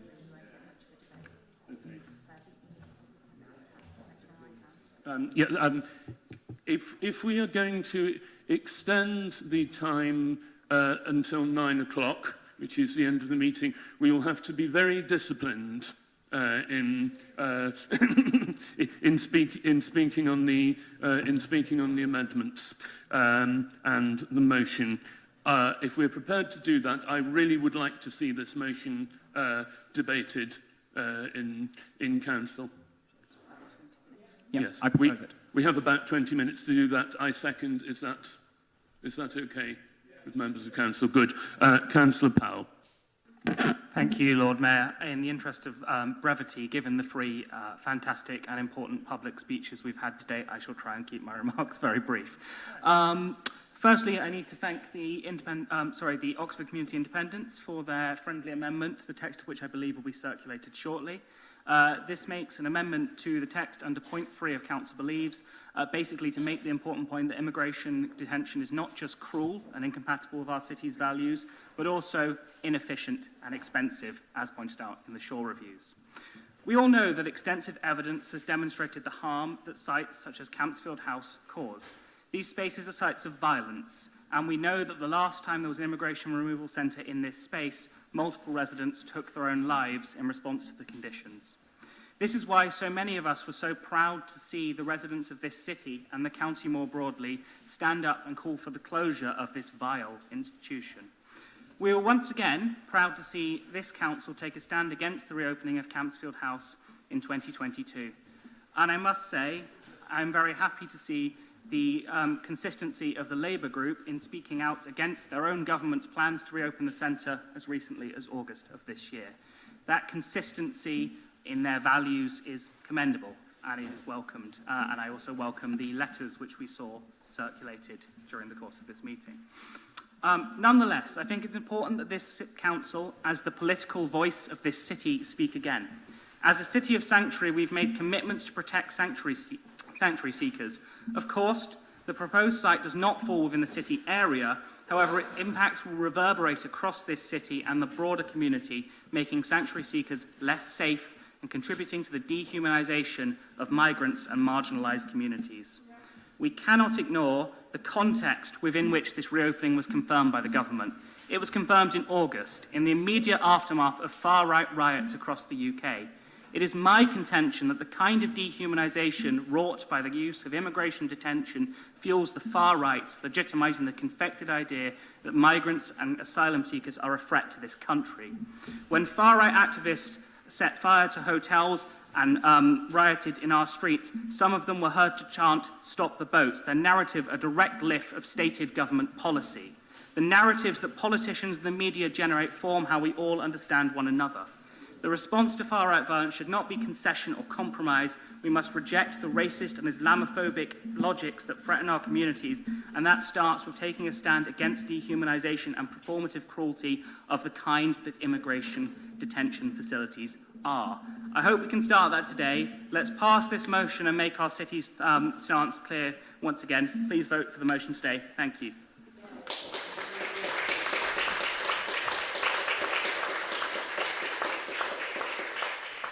Councillor Jafari Mabini, do you wish to speak now or reserve your right? I'll reserve my right. Thanks, Lord. Thank you. I'm begging officers' pardon. I have seen a reference to amendments on this, but they don't appear in the papers. There are no amendments. That is excellent. Does any? In which case, I was about to say, would anybody like to speak in the debate? And you are first.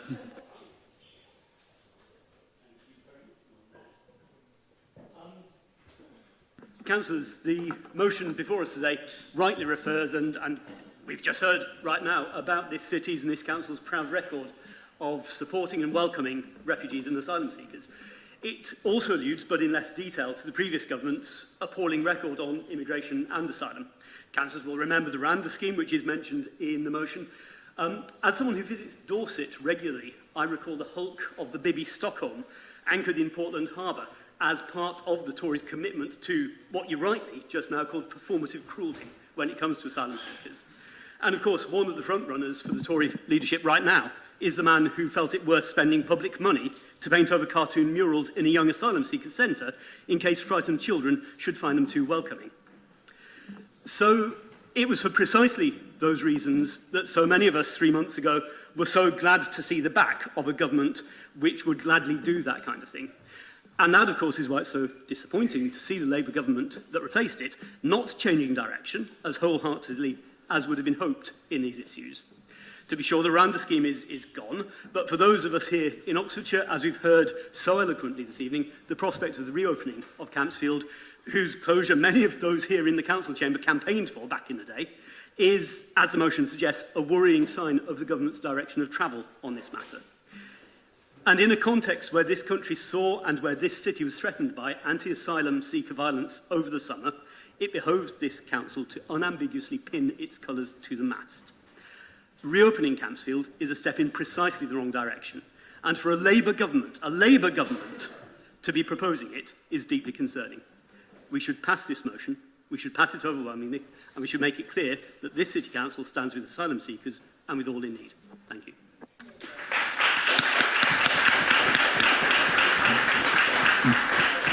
I have seen councillors Arshad, Azad and Raymond and councillors Malik and Mundy. I will draw a line under the debate there because we won't have time to take anybody else. So, councillor,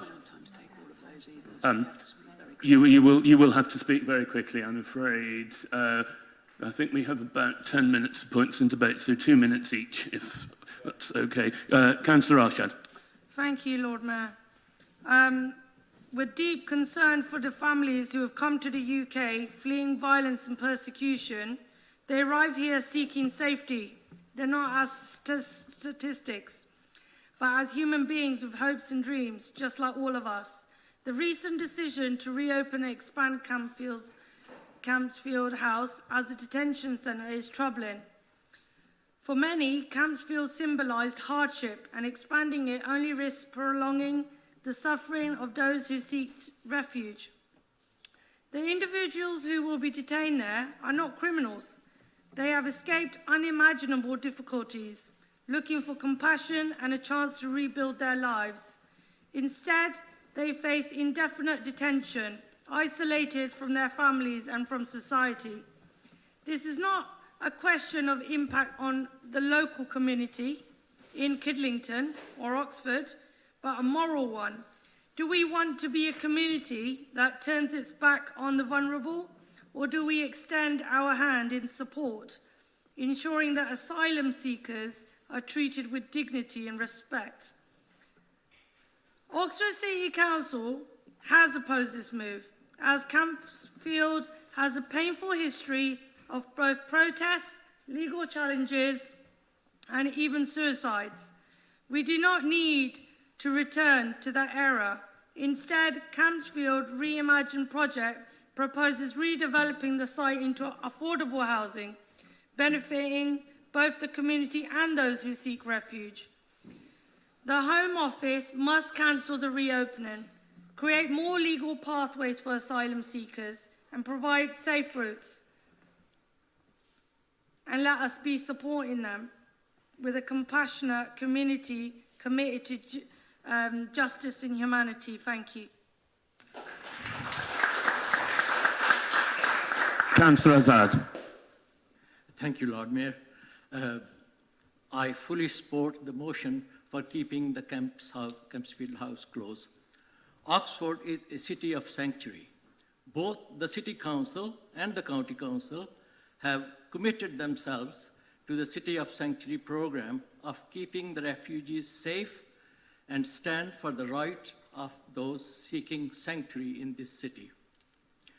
I am speaking from my personal experience of working for 4 years in Campsfield House as a race relation officer, and where I also had the opportunities to see the other in detention centers like Yarwood House in Bedford and Oakington House in Cambridge.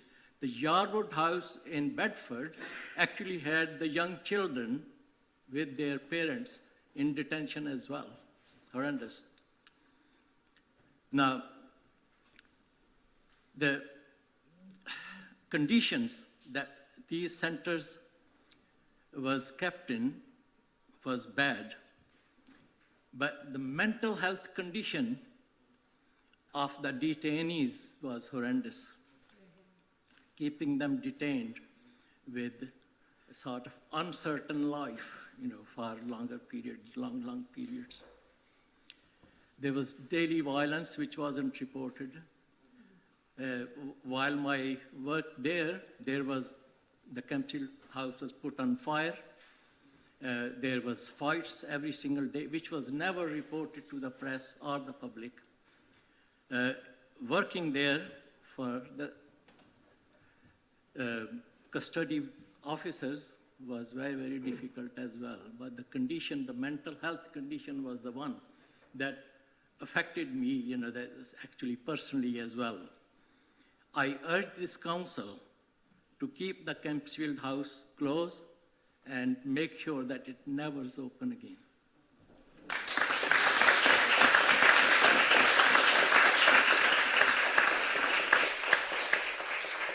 Councillor Rehman. Thank you, Lord Mayor. Everything we do is a choice.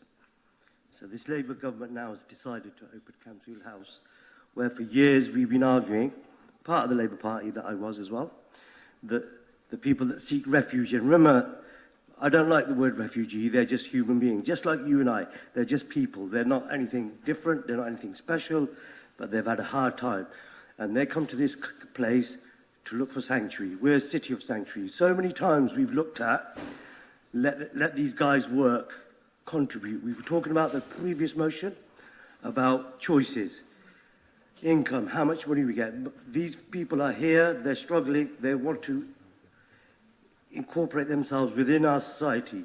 Imprisoning them, because that's what you're doing, you're imprisoning them, is not what humanity is about. It's certainly not what I signed up to. It's not what I will sign up to. That's why I will support this motion. And just to be clear, the Tory government has called this inhumane.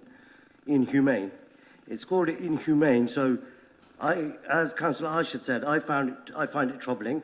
But actually, I find the words that the Labour admin are saying troubling as well, because words like disappointing and troubling don't go far enough. It's a scandal on the scale that you can't imagine. This government is going to be responsible for the mental stress for all these people. I'm not going to take up time on where these people come from and what our foreign policy is. That's a debate for another day. But if we side with humanity, we need to condemn this opening in the strongest terms. It's not disappointing, it's bloody disgraceful.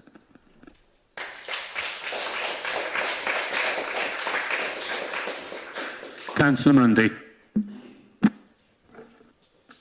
Thank you very much, Lord Mayor. So obviously people have talked about the conditions in the detention centres that have existed and have existed before when Campsfield was previously opened. Talked about the impact of mental health on people who are there, who are also potentially going to be sharing those facilities with time-served people who've been convicted of criminal offences, could include violent offences, and this is a disgraceful way to treat people. I did actually want to sort of, in some ways, follow up from what Councillor Amos just said. I do think that this country does have an obligation to look after refugees, and that is not just on a humane level, but on the level of our own impact on the international sphere. Historically, we have to look at our own country's complicity in foreign wars and crises, obviously including Iraq, Afghanistan, Yemen, the current situation where we are backing the State of Israel while it engages in conflict with 6 other nations in the last year. And the impact on human suffering and forced migration of those things is absolutely enormous. We have to understand as well that the impact of asylum seekers on this country is greatly exaggerated by the right-wing press. We take on fewer refugees proportionally than countries like Germany and France in this continent, but also countries such as Turkey and Lebanon, by the way, which used to have the biggest, and probably still must have, the biggest population of refugees per head of population in the entire world. And we cry about these small numbers that we end up at our shores in small boats. It's absolutely absurd and disgusting.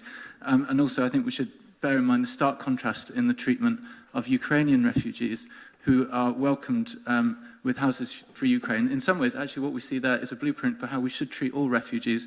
And I think we should understand that,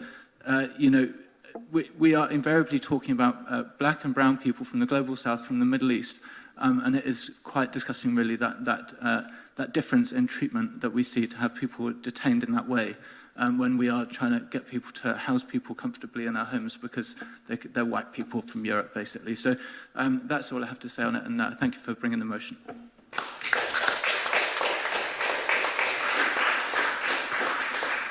Councillor Jafari Mabini, reserved your right.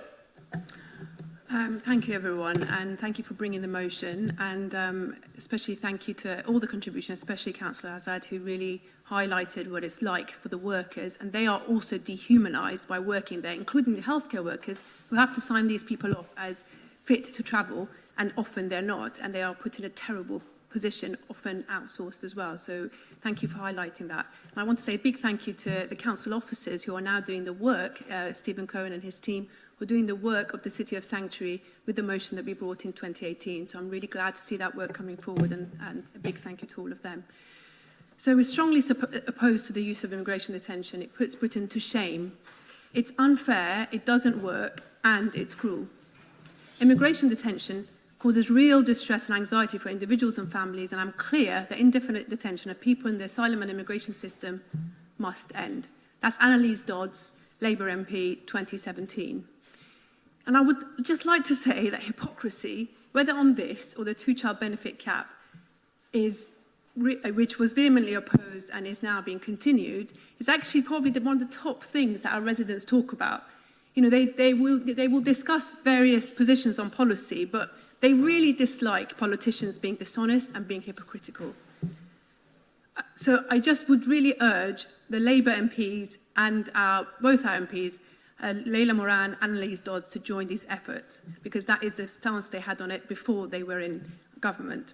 So I personally first became familiar with Campsfield House because I was a visitor with Asylum Welcome, and I visited young fathers, friends, husbands and uncles who were suspended on uncertainty for months and years in the detention centre. But let's just say what it is. It is actually a prison.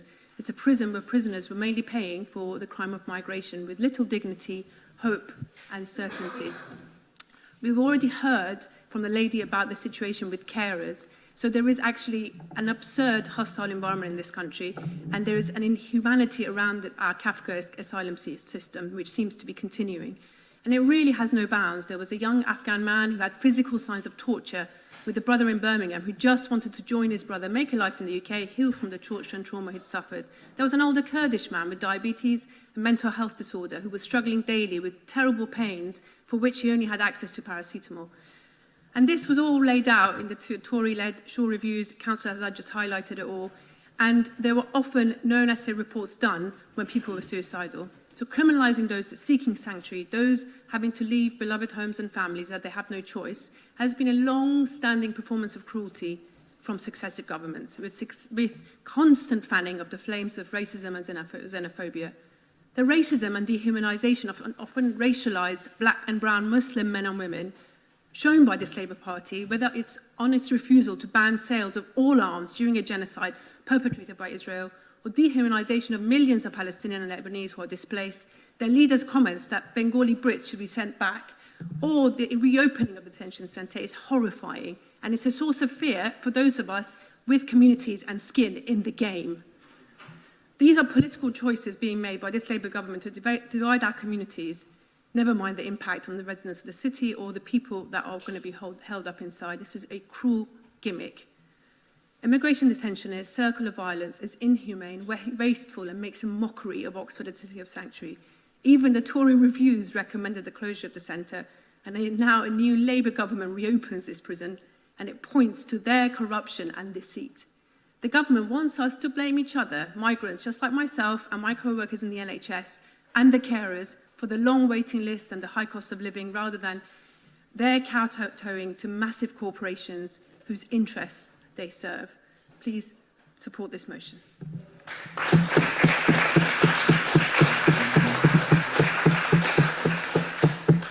We have 3 minutes remaining, which is just nice time for Councillor Powell to respond to the debate. The only response I can give is to thank colleagues from around the Chamber for their contributions, particularly Councillor Azad for that speech about your experiences within visiting the centre. But I think the tenor of this debate has been incredibly moving to see, in effect, the fact that people from different parties can come together to agree on what is ultimately a moral issue. I wish it were that national level politicians could exercise this same level of quality debate. That's all I have to say.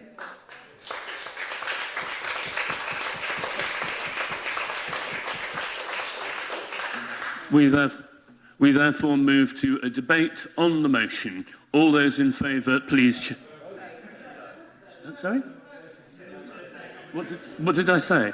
Oh, we therefore move. Sorry, my apologies. It's got so late in the evening. I can't get my words out. We move to a vote on the main motion.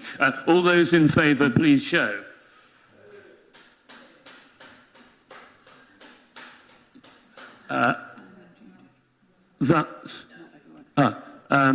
Thank you. And well, it's clearly overwhelming, but for the record, anyone against? And any abstentions? 2. Okay. Thank you. The motion is passed overwhelmingly and the meeting is concluded.